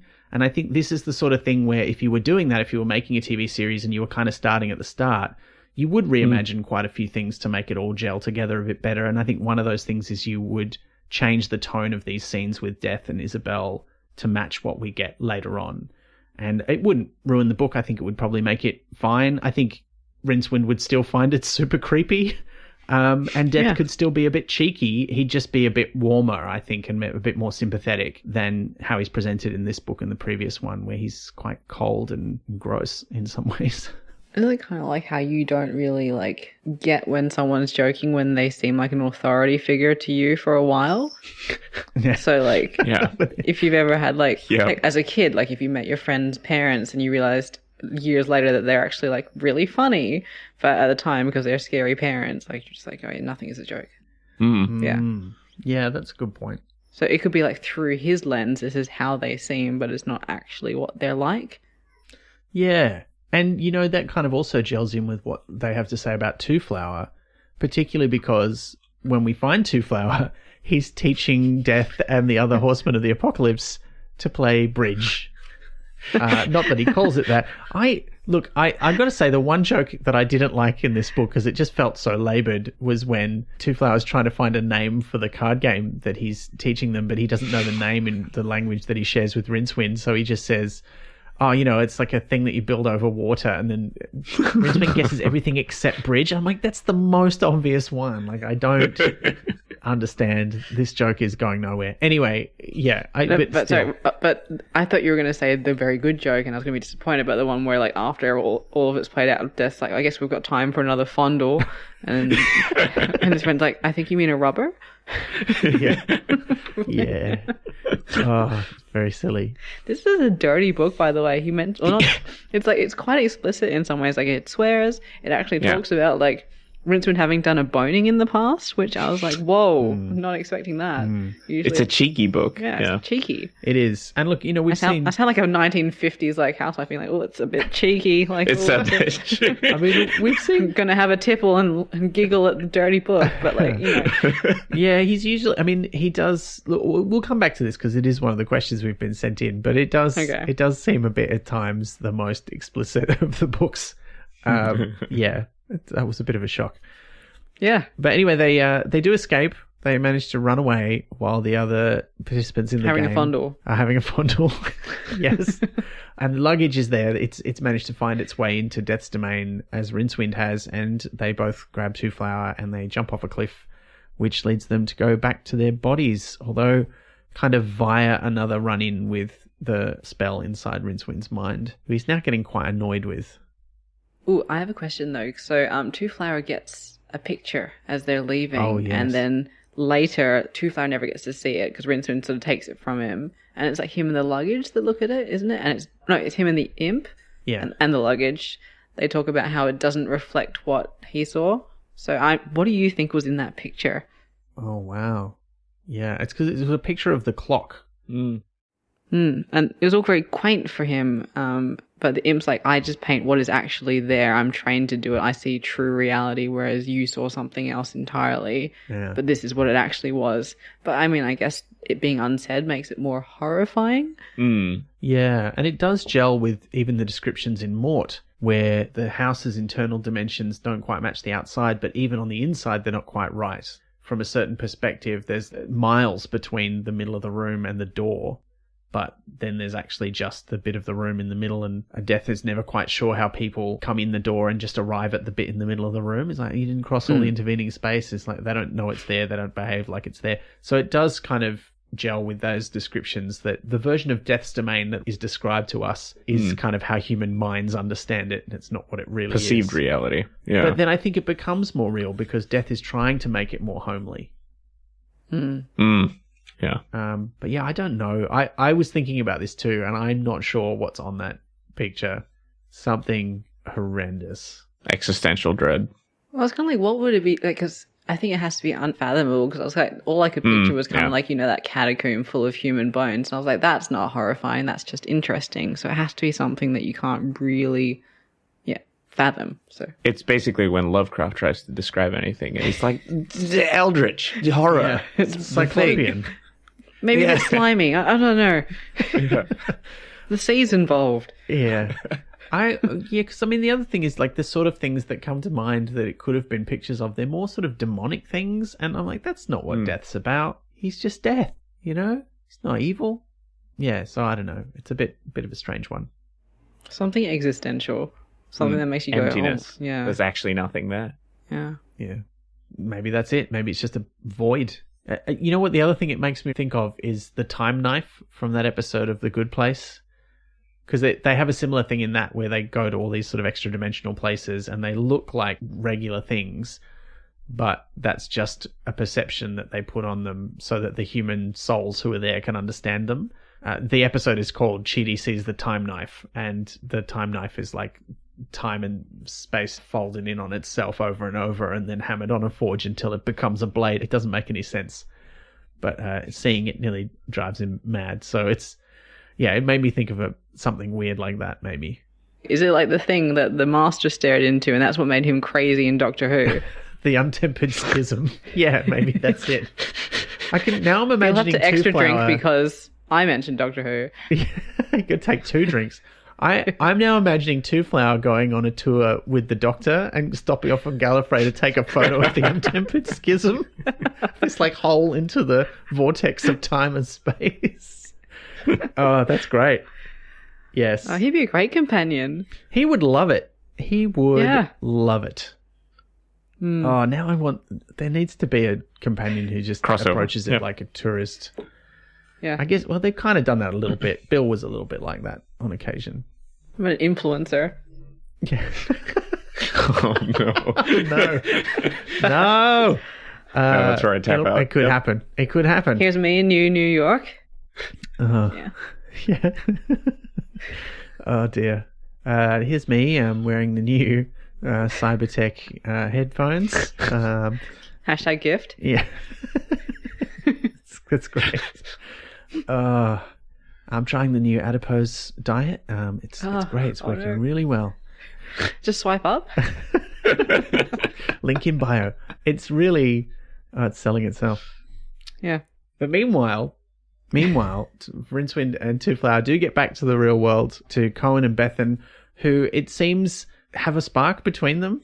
Like it's happening. And I'm like, I believe it too. Like it's gross, but I believe it. Yeah. Yeah. I mean, it is very earnest in its way, quite sweet, but only if you don't think about it too much. If you don't pay attention too much. Yeah. Don't look at the specifics. But they do seem to like each other. Don't do the math. Yeah. Yeah, but I think the gross part is that he seems to like her mostly because of what she can do for him, which is put his back in and Fix massage him. his feet. And it's not really clear what she sees in him because he doesn't really do anything for her. So I don't know. It's a weird one. It's like a lot of the romance stuff in any of the early Pratchetts. It feels very sweet, but if you think about it in any depth, it doesn't make any sense. And I think there's something that, because like it's not just she's been locked up in a virginal, like probably den for 8 years. So I presume she's around 18. I assume she was chosen when she was 10. Now she's a woman. She's blah, blah, blah. She's Or 17. 17. Okay. 17. Yeah. But if it was just like, oh, any man, then she would surely go for either Rincewind or Two Flower, because Two Flower also has a lot of money as well. But she seems to genuinely see something in Cohen. Yeah, and maybe it's because in some ways he is the damsel and she's been the damsel the whole time. Like, he is like a hero and stuff, but like they literally kind of meet with her having to carry him off, and she fixes him, and she has more like power in some ways. Yeah. There, she's not the one who needs in that relationship, and that's possibly something that she's been seeking for a long time, or been missing for a long time. Yeah. A long time as a 17-year-old, but you know. But also she does seem to get him. I mean, look, we're making excuses, I think, for a pretty lazy romance plot, but at the same time, she does seem to get him very quickly. How? I'm not quite sure. They don't have much in the way of interactions or conversations, but they have a lot of off-screen time, though. That's true. We don't know what they get up to. There's a lot of interludes. Yeah. Yeah. Ooh. I didn't mean that. Ooh. But anyway. Ooh. Get to the trolls. Yeah, look, Rincewind goes off in search of some onions. Oh my god, my favourite prophecy from this book. Oh yeah, he meets the trolls and they're like, yeah, it's an old story that's been handed down. It's when Wizard Rincewind comes looking for onions, point them out to him. We've been so excited. Blunt. Oh. Like, there's no mystery to it, no poetry. They're like, oh, there he is. That's him. But this is also a thing that Pratchett will come back to, is the whole idea of trolls. And even a lot of these troll names get recycled later on. They're clearly not the same characters, but these are probably just popular troll names. Mm-hmm. And he's more feeling like he needs to misspell them to sell them as names, because like there's quartz but spelt with a K and a W. It was the 80s. But yeah, Brachia, Chrysoprase, and Beryl all come back later on. And I think even Jasper, I think there might be a troll called Jasper later on too. I just imagine it to be like Icelandic society, you know, where like all the trolls have to get it approved, get their names for their children approved by the board of trolls, and then they're just like, oh yes, I think Sigurd is a great name that we'll use for the 300th time. Let's do that. They have a little app to tell them if they're from the same strata or not. Yeah, it's just like, yes, I think it's a quartz. Yeah, let's go with that. You don't want to be making inbred pebbles. Yeah, this is true. But they're very philosophical trolls, though. Yeah, I like they these. They do state that. I like them. Yeah, they're great. And again, you know, this is that early Pratchett where he puts a lot of thought into some ways in which he might explain how they work, and the whole idea of them having veins of impure silicon which allow them to have thoughts and conduct electrical impulses. And yeah, it's a lot of fun. I love them so much. I'm so glad that he stuck with them and we get more of trolls later on. But yeah, while Rincewind's becoming a part of this prophecy, the others all get captured by Helena and her flackies. That's not the right word. And her lackeys. Flackies, I like it. We're using it. Oh, no. Now you spoke it over and I can't edit it out. Yes. And her flunkies, or lackeys, flackies. I guess that makes sense. That's where it was coming from. Mm-hmm. But she realizes she's pretty smart. I mean, this is the thing. She's got very little in the way of personality or development, but she's a very capable character. Yeah, she's whip smart. Who captures them and realizes immediately none of these are a wizard. And she's also captured the luggage, which is no mean feat. Like, I think she's the only one who gets one over on the luggage throughout the whole book. Even Cohen struggles. I mean, he does do it, but it's difficult. But she actually captures it. And she takes them somewhere where they're going to be safe because they can tell that there's trolls on the plain. And they go up to a cave on the nearby mountain and they light a fire to keep the trolls away. And they think this is going to be great. And then the trolls with Rincewind are like, uh-oh, their friends are up there. They've lit a fire. Old Granddad's not going to be too pleased. And Rincewind's like, oh, maybe you won't see it. It's like, no, that's not going to happen. They've lit it in his mouth. Because on his tongue. He's an old giant troll who has become a mountain and is slowly turning into proper stone mountain. But he's not quite there yet. And the fire does piss him off enough that he wakes up.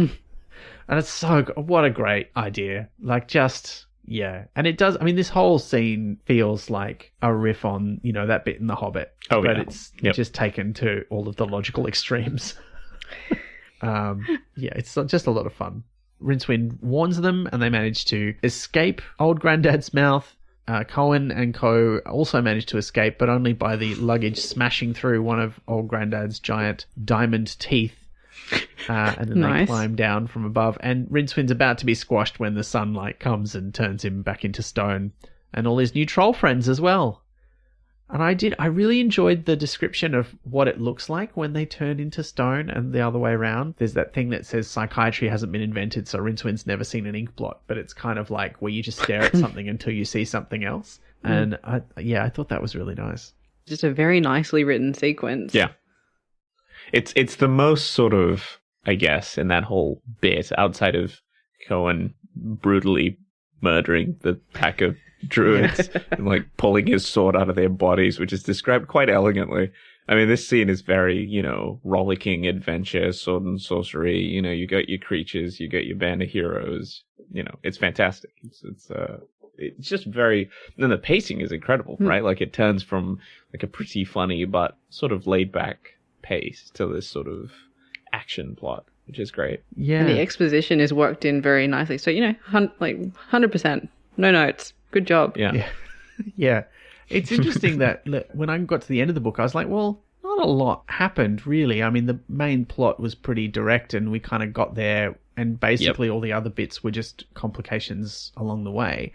But at the same time, reading it, I was never bored. Like, there's always lots of fun stuff happening, and there were lots of great jokes, and the asides never outstay their welcome. Like, they're only ever a page or two long at the most, and usually they're shorter than that. So, yeah, I agree. The pace really kind of keeps up, and it never... In one sense, the plot is in service to the shenanigans, right? Yeah. Like, the shenanigans are the point, and then the plot just is there. Mm-hmm. Yeah.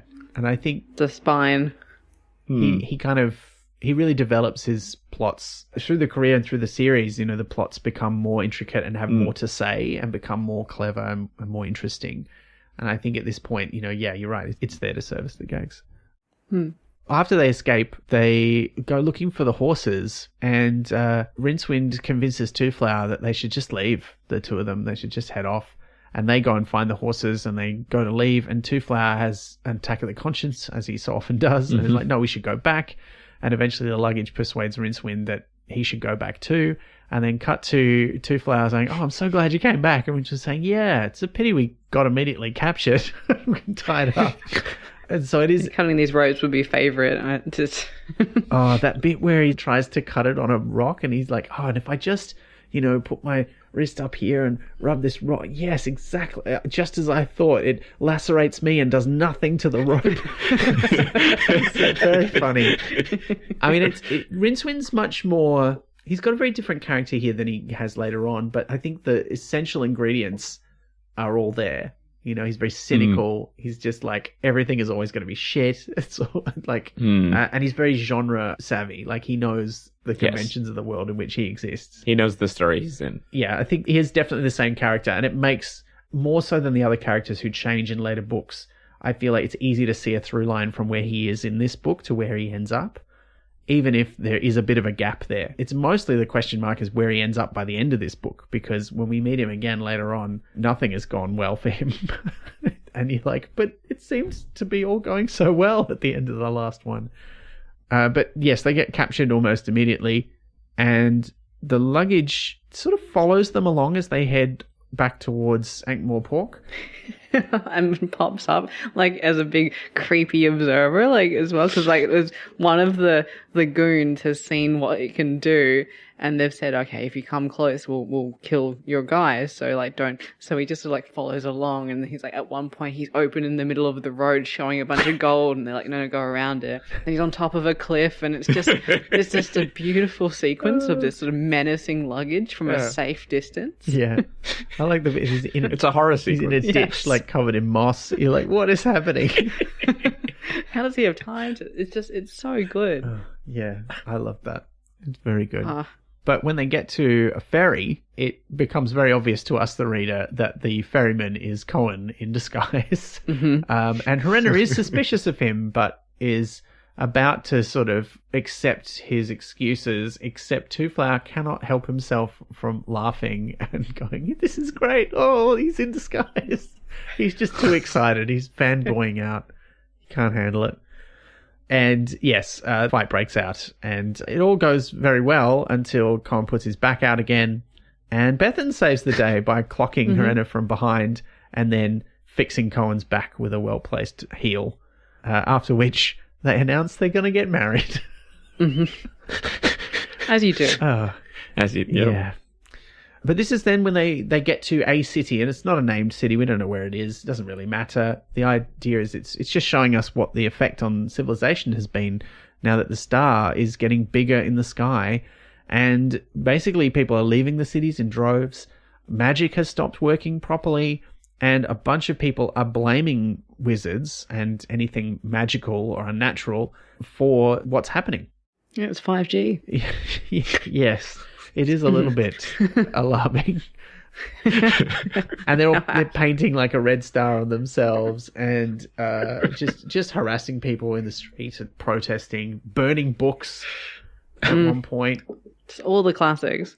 It's very Mad Maxy. You know, we've gotten to this like anarchist moment in the book, which I didn't think we'd get there. And we had this, and I'm thinking, what is going on? Yeah. Got this everything. is interesting. And they're not pleased to see the new arrivals. Cohen, though, after a couple of who we haven't mentioned, speaks with a lisp for most of the book, although every now and then he speaks in a line without a lisp, which seems very convenient. But he's lost all his teeth because, you know, he's an 87-year-old barbarian. And he's had a conversation with Two Flower where Two Flower has revealed that, well, that's all right, like just get some new ones, and shown him the Agatian invention of the dentures, which Cohen refers to as dinchures. Yeah, it blows his mind. Dinchures is what I thought it was. Oh, right. Yeah, well, that would make more sense. I don't think that's how it's spelt in my copy at least, but I like that better. And so he goes off to a jeweler because he's had the idea of having some false teeth made out of the bits of troll tooth. So diamond teeth, which is pretty bling. It's pretty amazing. He goes off to get that done at a jeweler while the others get cornered by a bunch of these Red Star fanatics. And they kind of get a bit of a respite when Rincewind manages to channel some of the power of the spell out of his fingers and like zaps one of them into nothing. But the rest of them just keep coming, and Rincewind can't really do anything else because now he's drunk on magical power. And this is where, yes, it gets quite explicit because he now says he understands why wizards don't go in for sex because the power of magic is so much more amazing. And he knows the difference, apparently. Yeah. This is that part in D&D where they say don't split up the party, you know? The barbarian goes off to get his teeth fixed, and then the rest just blow up the town. Yeah. This is why you don't and do almost that. get themselves killed. But they get cornered in an alley, and they are saved when one of those little magic shops that appears to sell weird things and then disappears afterwards appears in the alley, and they go inside it. But the luggage is once again left behind. Poor old luggage. Mm-hmm. But, I mean, as Two Flower says later in the book, not knowing where your luggage is part of being a tourist. So, I thought that was very funny. But yes, meanwhile, Cohen makes friends with the jeweler, who's a dwarf, although he doesn't refer to himself as a dwarf. He says something like, I'm of the dwarvish persuasion or something like that. Yep. And he's called Lackjaw. A great name. Could it be because, like, maybe they've amped up interspecies racism as well? So he's not saying I'm a dwarf. He's like, because everything's gone all to hell. Yeah. So he's like, I'm dwarfish. Like, Yeah, I thought that was kind of like an effect of like everything being apocalyptic around him. Yeah, could be. And he's made these dentures for Cohen, and then Cohen saves him from the mob, and they run off. There's a great bit where Lackjaw says, I thought you were going to try and fight them when they're like all these guys there. And he says, no, bugger that. Let's run away. And then he hides behind a wall. And then as they're running, he just sort of sticks his sword out and cuts three of them in half. And you're like, wow, this is dirty fighting. I like this. It's how you win. It's true. I mean, you don't get to be 87 as a barbarian warrior by fighting there, it seems. They find the luggage, but the luggage is just sort of staring at this blank wall, trying to figure out what to do. And this is what the one bit that I thought went on a bit too long was where the dwarf just thinks Cohen is crazy because he thinks this box is alive. And you're like, we know it's alive. This guy's a dwarf. He's living on a fantasy world where there's a red star that's just appeared in the sky out of nowhere and magic has stopped working. Why does he think this is weird?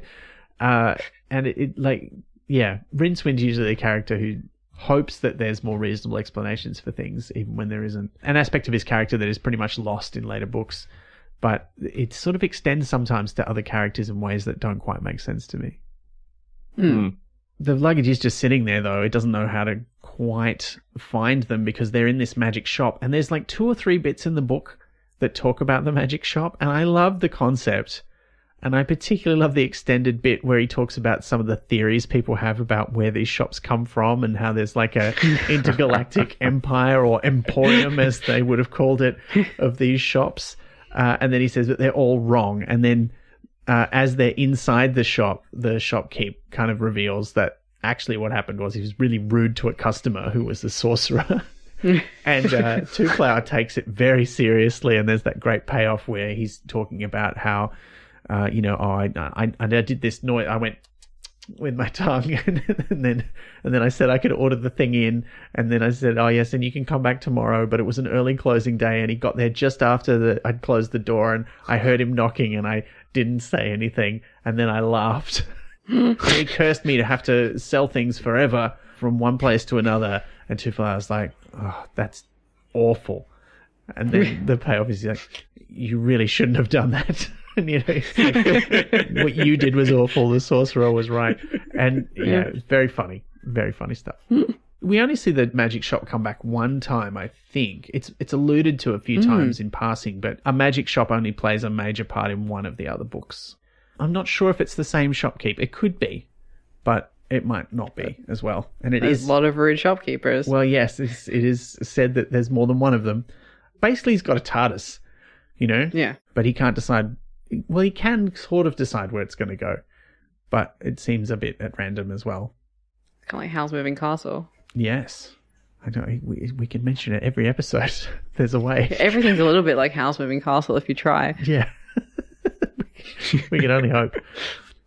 Meanwhile, though, back at Unseen University, Trimon has convinced the other senior mages to use all their keys to open up the room where the Octavo is kept and unlock it from its pedestal, because he says we should say the other spells, like the red star is in the sky, it's getting really, really big now, it's probably time to say the spells. But then he tricks them and locks them all in the room, which is magic-proof, so they can't use any of their magic to get out, and magic's not working much anymore at the moment anyway, and he runs off with the book. But the shop then arrives in Ankh-Morpork.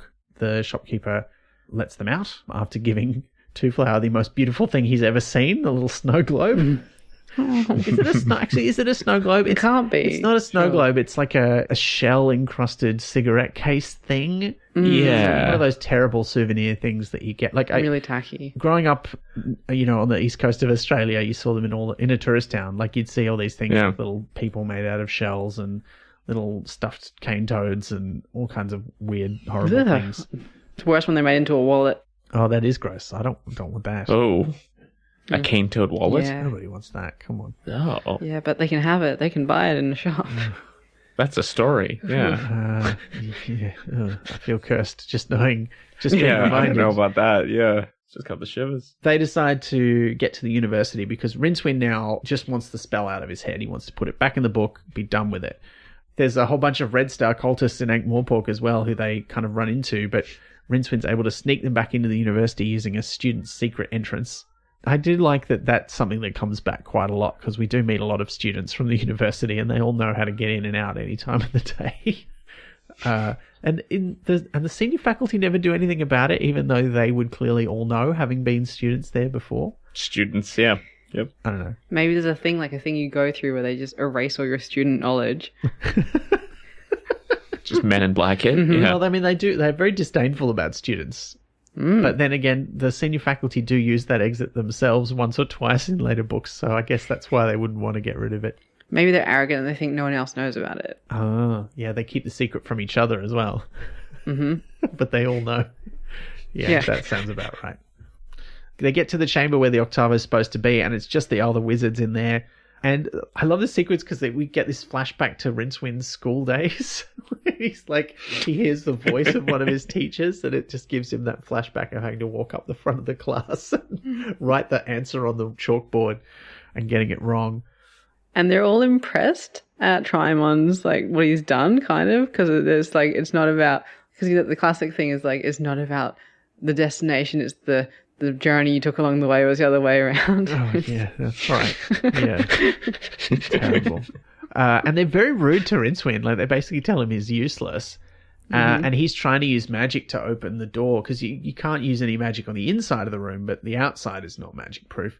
So he's trying to unlock the door and, nearly makes his brain leak out of his ears, but he does it. And look, I've got a question about this because he's trying to access the power of the spell in his mind, but the spell kind of is slipping away from him.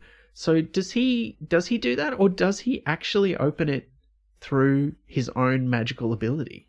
I think it's his own magical ability because, it's slipping back, so he can actually emerge a little bit, like his actual self and abilities. He's got more space. Yeah. Yeah, and it's an indication of how bad a wizard he is that even when he can do magic, it takes him forever to unlock a door, and he nearly, gives himself an aneurysm in the brain, and that's not good. No. They're very disdainful of his thing. They say, yes, it's quite good. It's a bit slow. But yes. And they all head off upstairs to the tower.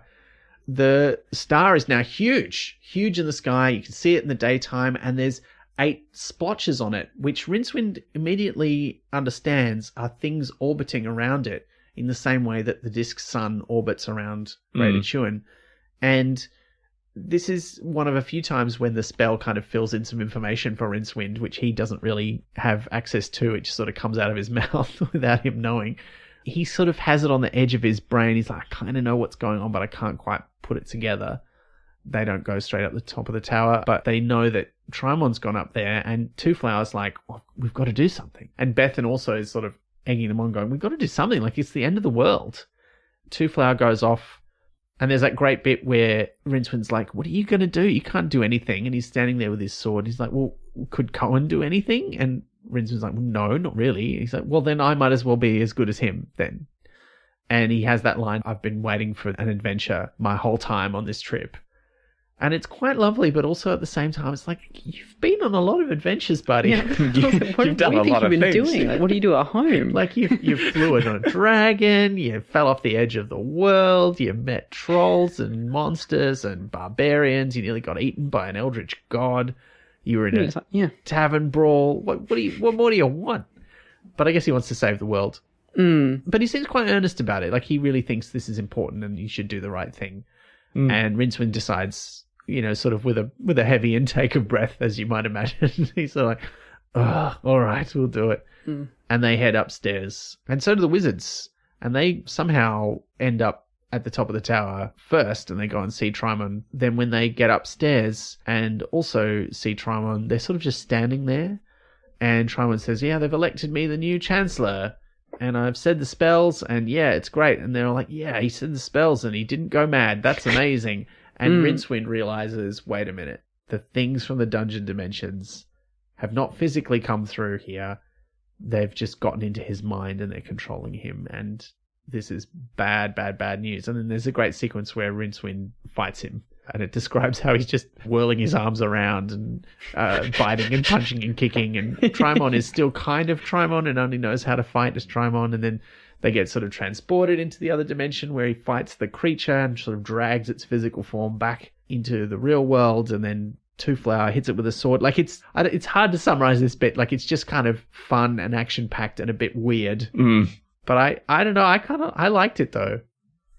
Yeah, it's basically two people who can't fight, just like screaming and kicking and biting, and it was great. Yeah, a bit like that bit in that Buffy episode when, who is it? It's oh no, it's Harmony and Xander, and they're just sort of like smacking each other. And they do it in slow motion of them just sort of waving their hands at each other.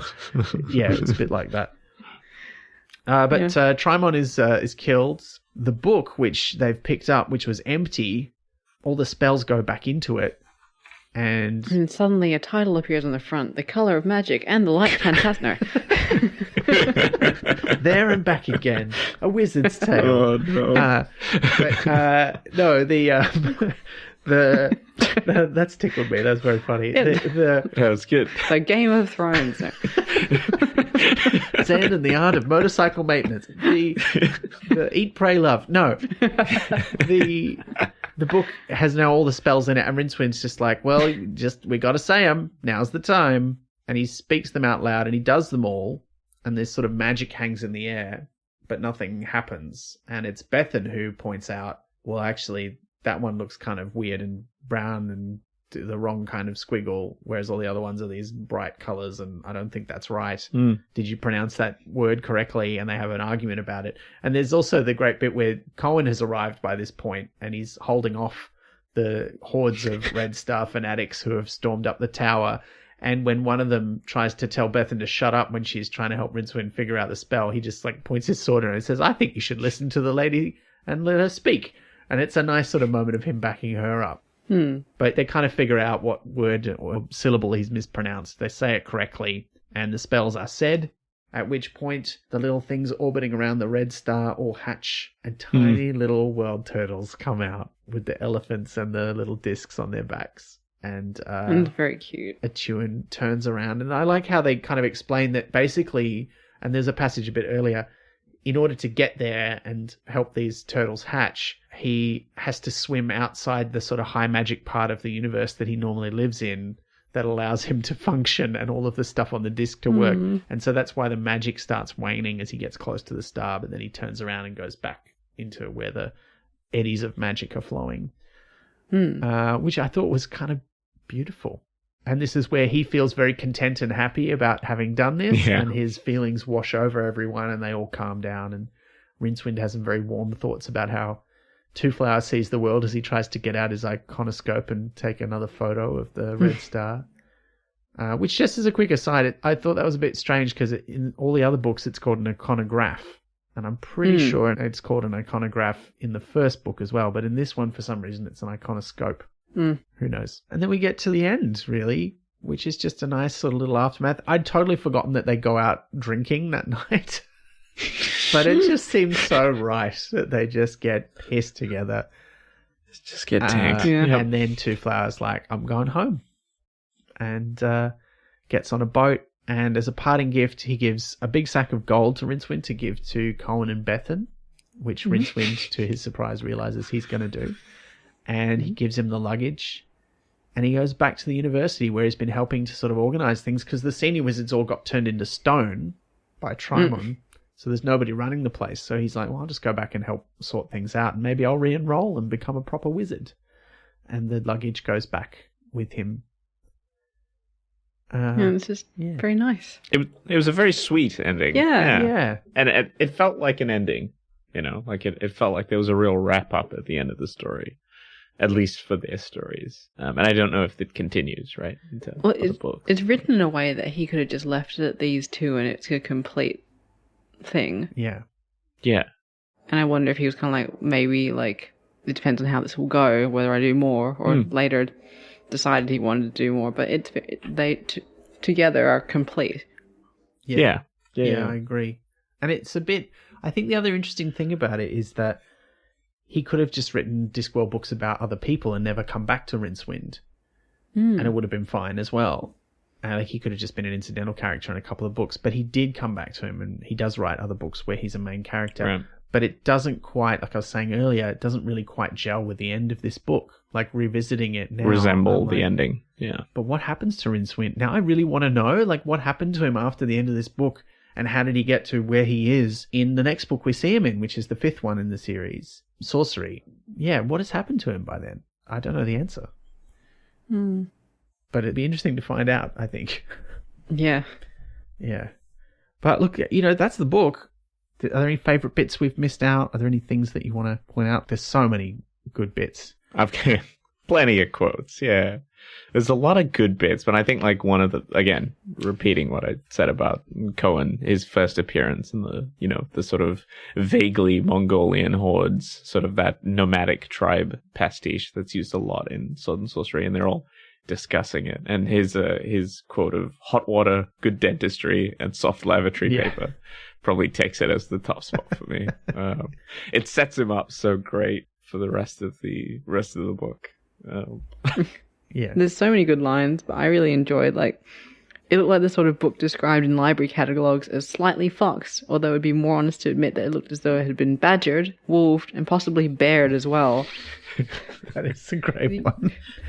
There's so many good puns, Liz. I think my favourite pun is actually quite early in the book, where it talks about when you get too many wizards together, they kind of form a sort of critical black mass, which I That was very funny. Or it might have been God. Maybe it was Gods, Critical Black Mass of Gods. But it was still, yeah, I really like that one. In the first book, there's only 1 or 2 footnotes, and they're very explanatory. Here is where Pratchett first starts properly experimenting with using them purely for comedy. And there's some great ones. There's only about 4, I think, in the book. But I do like the one about the Thorm.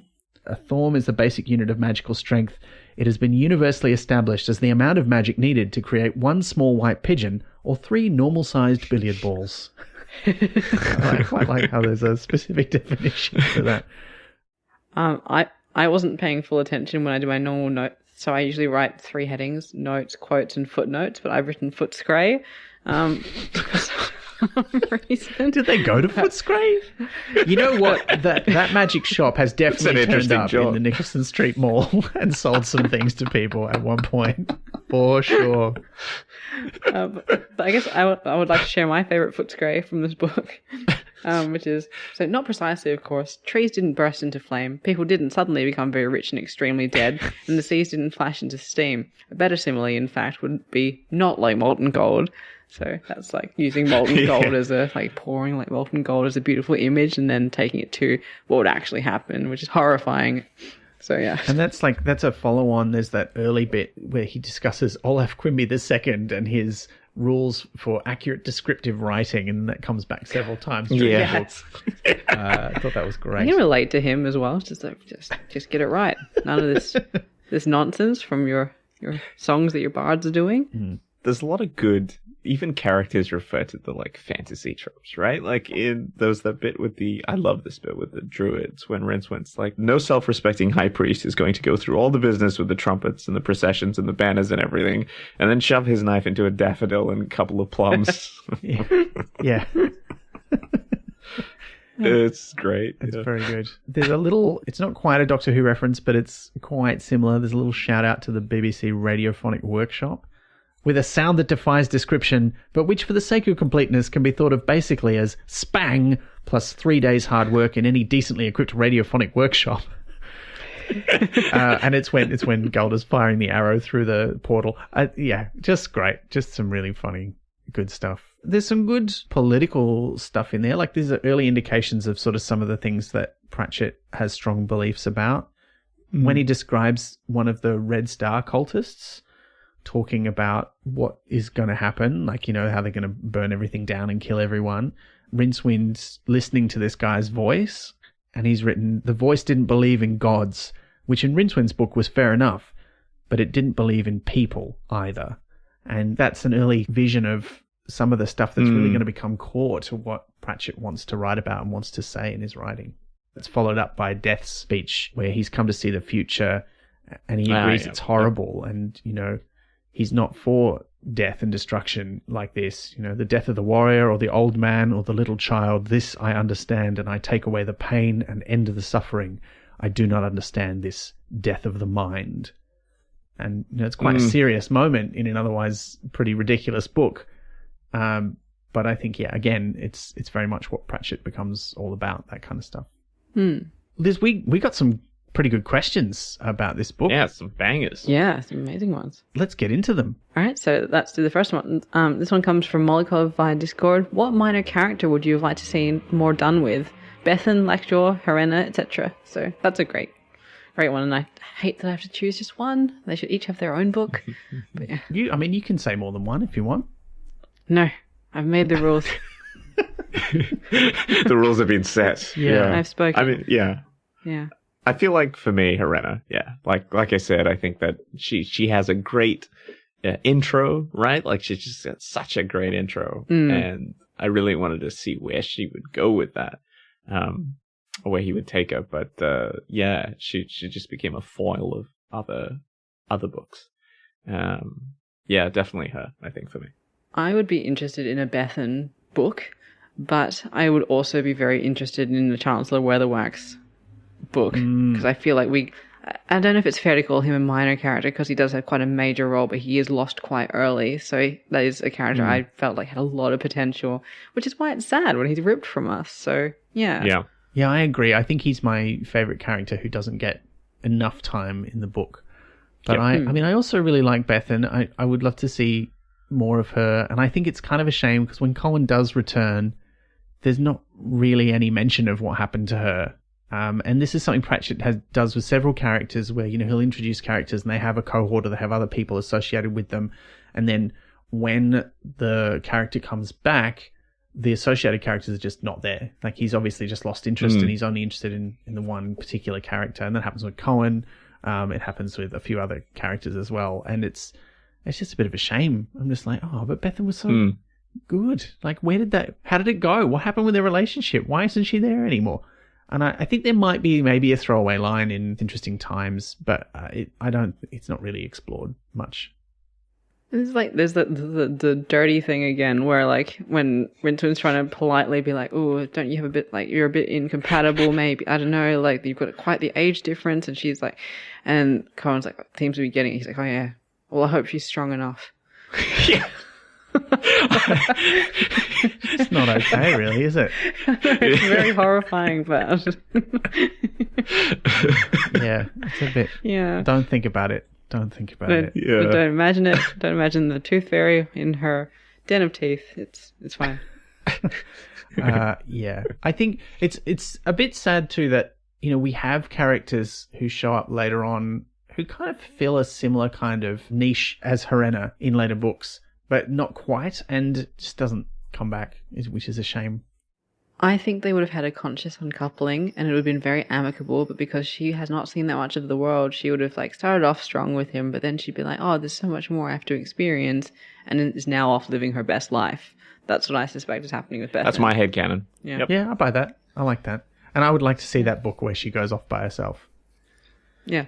That would be fun. I really liked Lackjaw, but I think I don't think it would have been just nice for Lackjaw to show up in a cameo somewhere. I don't think we needed a whole book. Like, there's plenty of good dwarf characters, and I don't think Lackjaw had enough interesting, distinct stuff going on as a dwarf to... She's not lacking. Yeah. Yeah. Yeah. But I do like when he straps the forge to his back and runs around with it on. And you're like, he's a cool dwarf. I like it. But yeah, not that much of a personality to distinguish him from other dwarves. All right, so next question comes from Dr. Linda Kirkman via Twitter. There's a quote. So magic, so that's what it felt like. No wonder wizards don't have much truck with sex. Is this the only direct non-euphemism reference to sex in Pratchett's books? So Ben, you've got a response for this one, don't you? I did. I did a bit of research on this to try and find some other quotes, and I think... What did you have to Google? Well, I just knew what websites to look on, That doesn't sound any better, does it? No, that sounds No, so it doesn't. My head, It it made doesn't. sense. We just added Pratchett that out. websites, people. Get your minds out of the gutter. I did not spend... No, anyway. But what's coming up in your algorithm now? well, I mean... you don't want to know. Anyway, it's already ruined from that time we Googled like echidna penises for the podcast. Like, it's just, it's no good. What was the? No, we're not going to go back there. Don't go back there. It's horrendous. If you're not prepared, don't look. But it is quite interesting, but also a bit horrifying. But the answer to this is kind of that. I think it's definitely the most explicit, but it's not the only one. Like he does use the word sex in a few things. And I think the other most direct one is in Weird Sisters. There's a footnote about the Discworld having inconsistent calendars. And then there's a payoff gag at the end of that, which concludes that the only thing about time it's possible to be sure of is that good sex doesn't last long enough. And then there's a cryptic second footnote after that, a footnote of a footnote, which is something he has done in several books, that says, except for the Zabingo tribe of the Great Neph. And there's no explanation of what that means. I think Zabingo is probably a reference to something that I don't know what it is. But in the Discworld Atlas, there's a description of the Zabingo tribe that claims they live at the base of the Viagra Falls. So I think that kind of explains it a bit more. But there are a few other naughty things that he wrote. In Moving Pictures, the one where sort of the magic of Hollywood comes to the disc, there's all the animals that suddenly can talk because they've been turned into more or less cartoon caricatures. And there's the rabbit who says like that this is ruining his sex life. So there's a bit of that.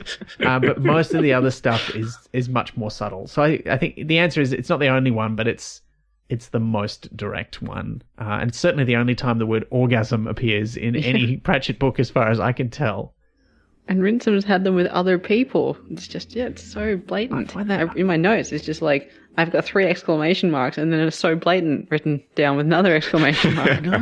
I know. It's a far cry from something like Men at Arms, where, you know, the sort of main romance plot ends with the sex scene being described as the sound the spring in the bed makes.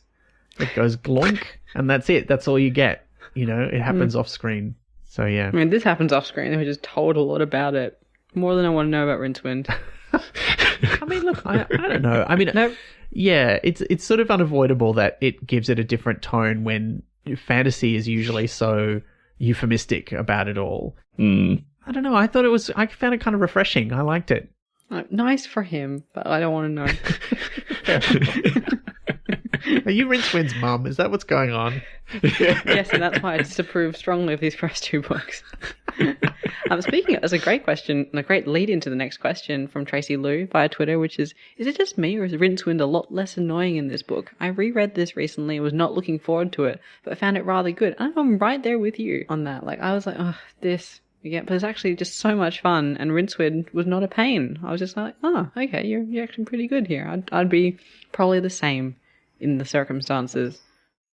I think his character's sort of like, from the first book, right? Like, he was just so anti-everything, right? Like, it was just really antagonistic towards the situation. Whereas in this case, it wasn't antagonistic towards the situation. It was just, he was commenting on it, you know, cynically. But he still went along with things. You know, in fact, he was a driver to a lot of the scenes. Felt like he had a lot more agency. It didn't just feel like he was just being dragged along by his, I don't know, what clothes does Rincewind wear? Robes. Nightshirts? Robes. Sort of, yeah.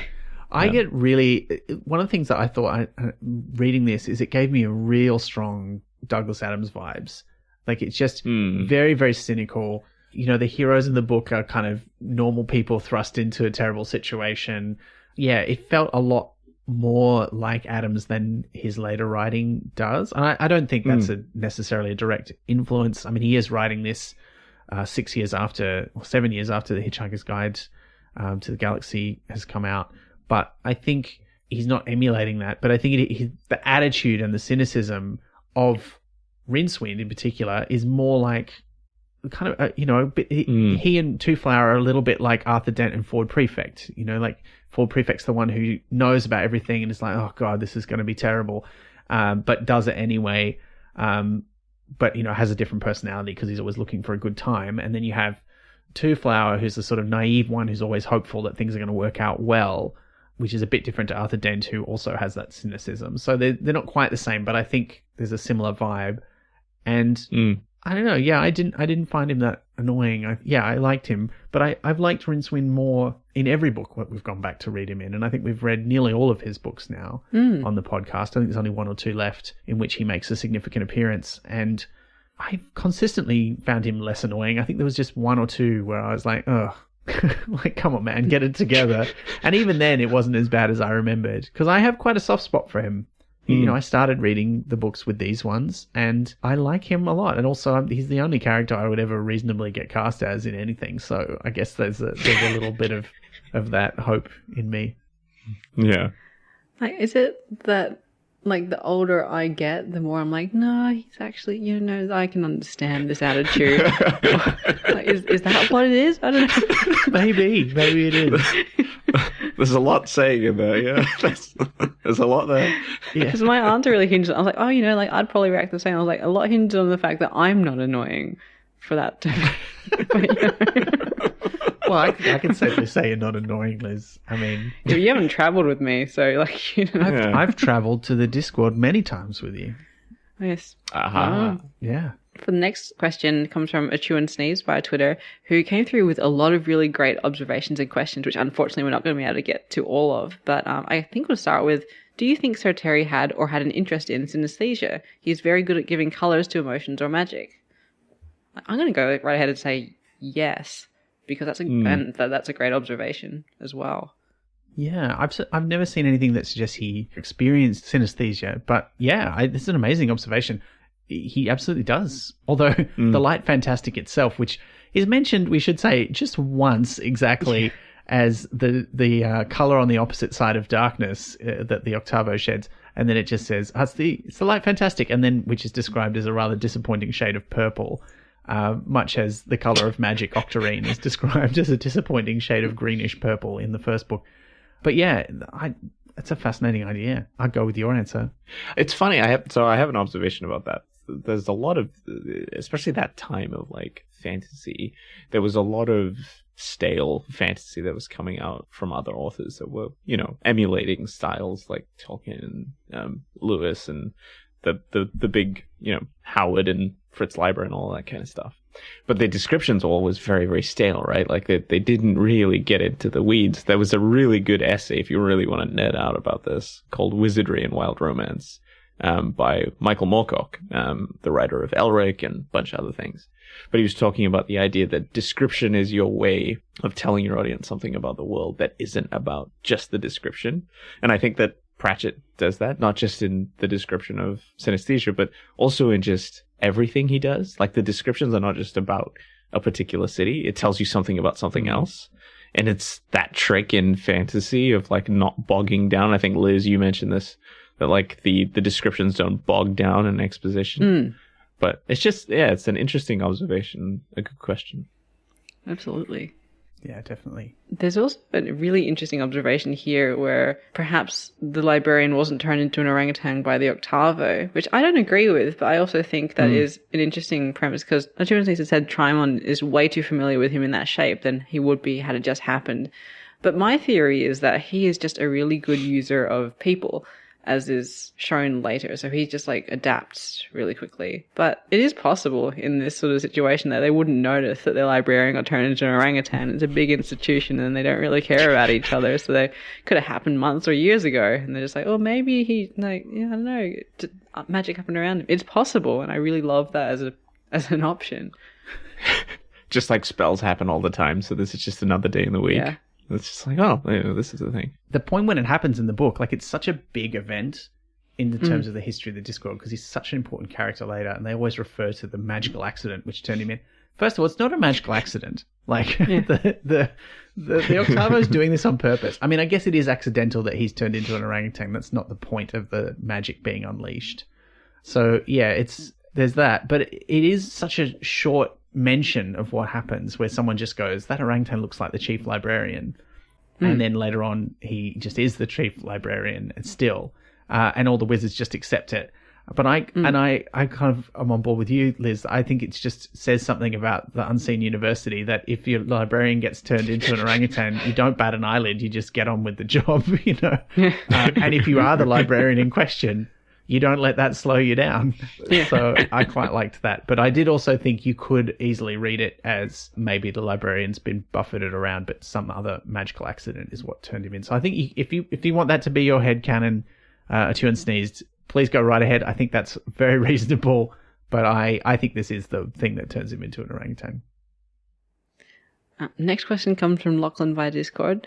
Does Light Fantastic feel to anyone else like the first real Discworld book? Not that it's in the first book set in the Discworld, but the first that kind of brings together what stylistically they feel like more afterwards. I like colour more than I expected when I read it the second time, but tonally it feels more like the experimental version. So I've truncated that question. But we touched on that a bit during the podcast, didn't we? In terms of how they compare to each other. It does feel, in particular parts of it, feel like Pratchett's trying out ideas. And I mean, it's not the first time he's tried out some of these ideas either. We haven't read Strata for the podcast yet. But when we do, I mean, that's the first time he writes a book about a flat world. And that's not the Discworld. It's its own thing. And likewise, there's some stuff in his other earlier books that he comes back to.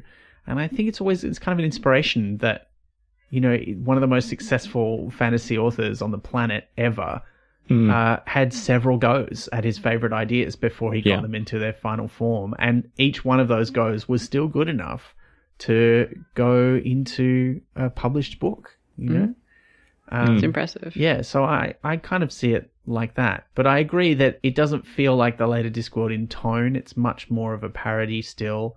But it is sort of a halfway point between The Colour of Magic and what comes next. But it feels a lot more like, say, Equal Rights or Mort. Although Mort, I think, probably takes the next step further than this one. But this one I feel has a very similar tone to Equal Rights in particular, the next book. I think, like, with the benefit of not having a huge sort of lexicon of Pratchett in my head and being able to see it with the perspective of someone that's new, right, to his writing, I think that Discworld is, at least, seems more fleshed out in this book than it was in The Color of Magic, right? Like, to me, if you would have told me this was the first book in the series, I probably would have believed you, just because it feels like he had experimented with some of those pastiches that he was already doing in this book. Like, we have Harun the Barbarian in The Color of Magic, and then we have Cohen in this one, but Cohen is just much stronger of a character, right? Like, they're both playing off the same, archetype. But Cohen is just so much more interesting and has so much more going for him. Yeah. Nope, shade on. Obviously. So much shade on him. Still my best boy. So, The next question comes from Sven via Discord. Since we have here an example of high magic / high fantasy Pratchett, do you prefer your role-playing games / books, etc., more in the high magic or low magic settings? I mean, because the question is both role-playing games / books, I think both of those things have different answers for me. Yeah. Because in role-playing games, I really like low fantasy settings, like shout out to John Harper's Blades in the Dark, because that's an amazing low fantasy setting. And I generally steer away from epic fantasies like D&D or, I'm being generic here, but, that's my example. For books, it's sort of all over the place. I love low magic systems, but they speak to a different type of character development, right? It's like usually more character focused.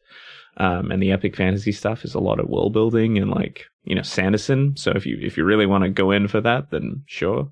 But yeah, I think it's a mix. I don't think I have a preference. I guess is the short answer to that question. I mean, I do like a bit of both. I think I'm almost kind of the other way around from you in some ways, Joel. I mean, I do like all kinds of magic in my role-playing games. And I've really enjoyed some pretty high fantasy role-playing. I mean, Dungeons & Dragons you can play at a lot of sort of levels. The default kind of understanding of the system is probably very much like this, like the Discworld. But I've also played things like Mage, The Ascension, which is all about being able to do incredible works of magic, but you have to figure out how to do them without blowing yourself up, essentially. That's dumbing you down a lot, but, that's what it's like. And I enjoy that as a sort of a weird challenge. But it's a difficult thing to do in role-playing games and video games too, is that if you give people these abilities to shape the world around them, how do you still present them with challenges? Because they're not characters in a book where you decide what's a challenge and what's not. You're presenting it to players and then they're reacting to it. So you have to have these sort of built-in checks and balances, so to speak. But when it comes to books, I generally like low magic stuff, like that sort of low fantasy, a bit more gritty. But I think, as we've said before, these early books feel a lot more like Sword and Sorcery than they do like Tolkien. That certainly seems to be where they're taking a lot more of their inspiration from.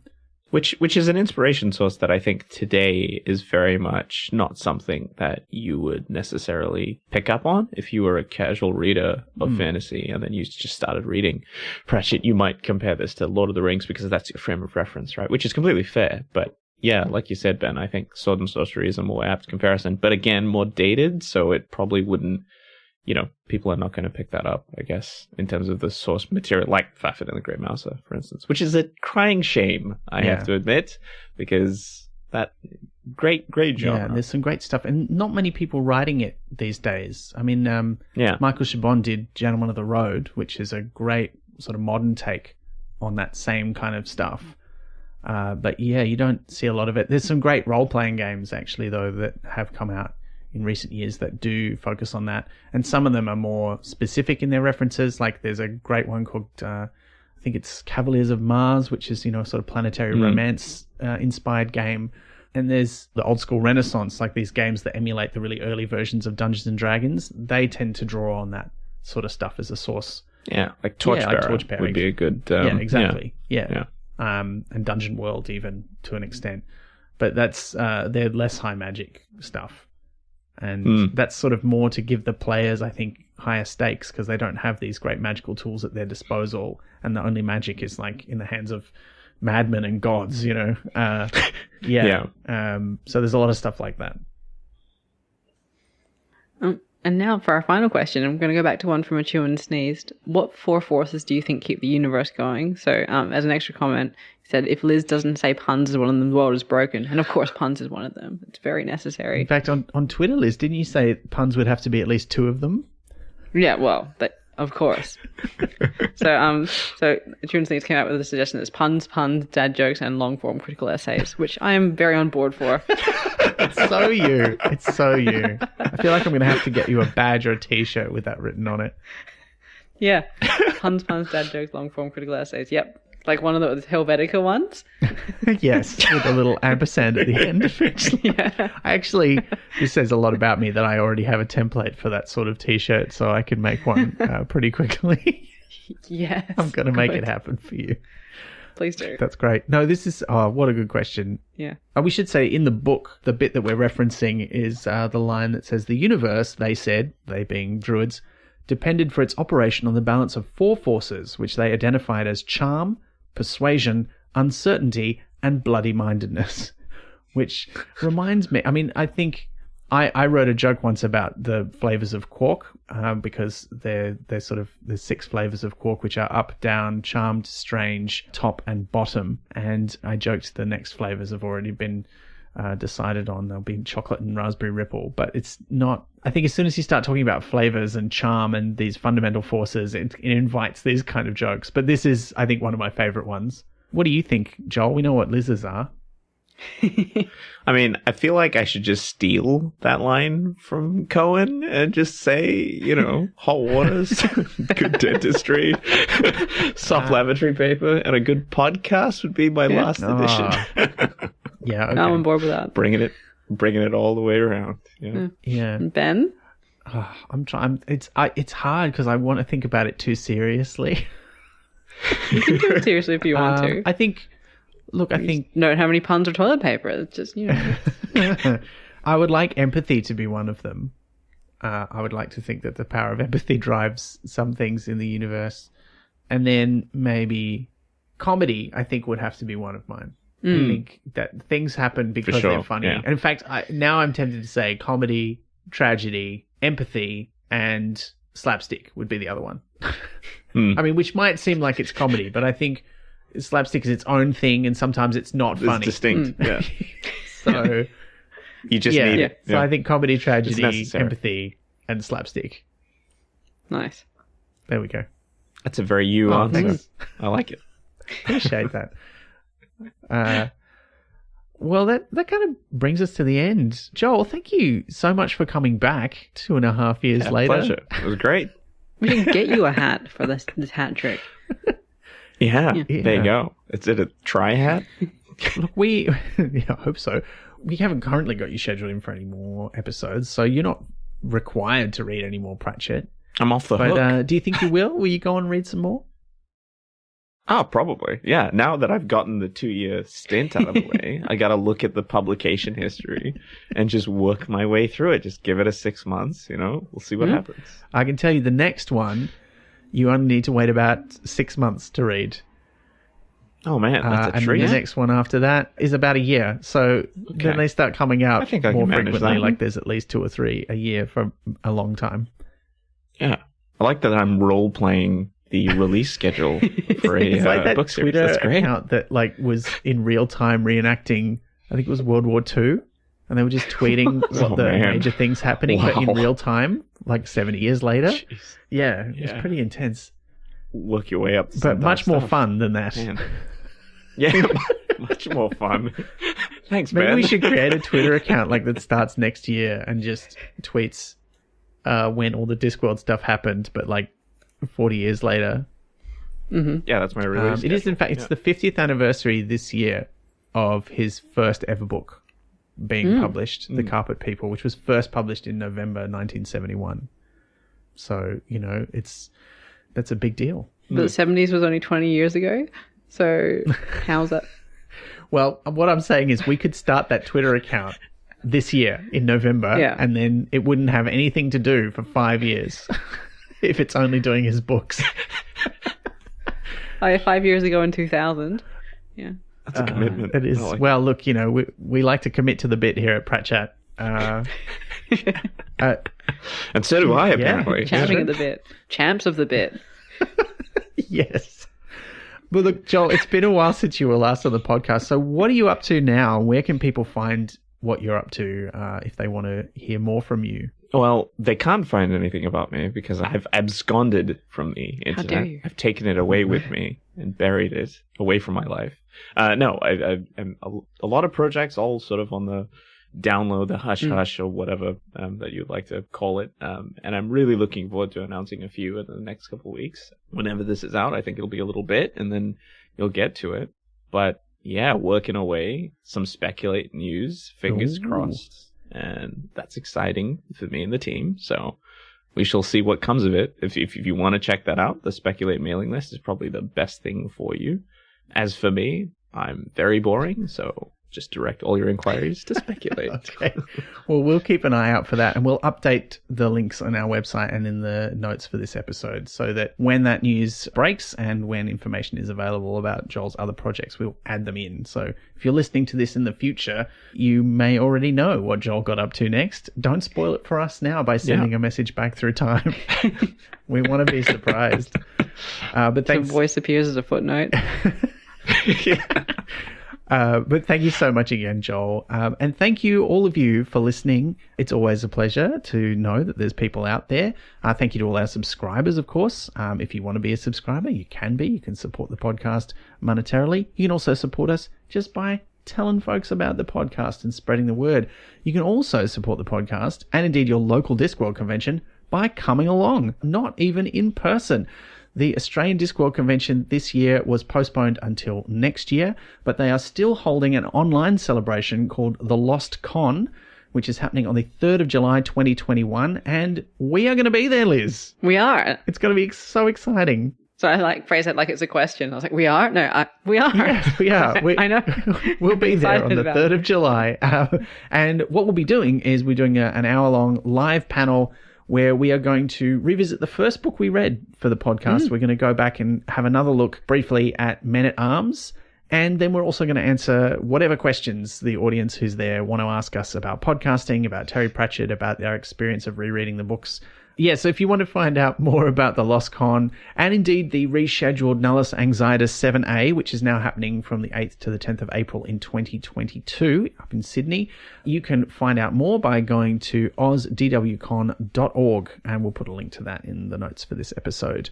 Both going to be a lot of fun. Yeah, I'm really looking forward to it. While we're talking about questions and answering them, I'd also just like to give a quick shout out to all of our subscribers. If you're listening to this, we're looking at when we're going to record the next Ook Club, which is our special bonus podcast just for subscribers, and we need some more questions. So if you've got questions that you want us to answer on the Ook Club bonus podcast, send them in, please. We could use some more. That's it. Except to say that we'll be back next month. And Liz, we're going somewhere a little further afield than even the Discworld. Is it further or is it long? Oh, It's long, I think. Yeah. So we're going to head back to the Long Earth with the Long War. So please answer your questions using the hashtag Pratchett45, which I am so excited about because Pratchett44 is most inauspicious and it nearly killed me having to look at that. Oh no. I'm so sorry. Yeah, so it's not your fault. It's numbers. They just happen. It's true. Yeah. You can't really skip them when you're counting, can you? You get in trouble. Yeah. Although I should have known. This could have been Pratchett 43A, you know? Yeah, I had my opportunity to say it and I just saw it there. I was like, oh no. And then I just like quietly was inauspicious. I think it went quite well for an inauspicious number. Yeah, it was pretty good. Yeah. No attention drawn. But look, that's it. That's it from us this month. We'll look forward to going back to the Long Earth next time. But until then, remember, if you get scared of the dark, that's just your fight or light reflex.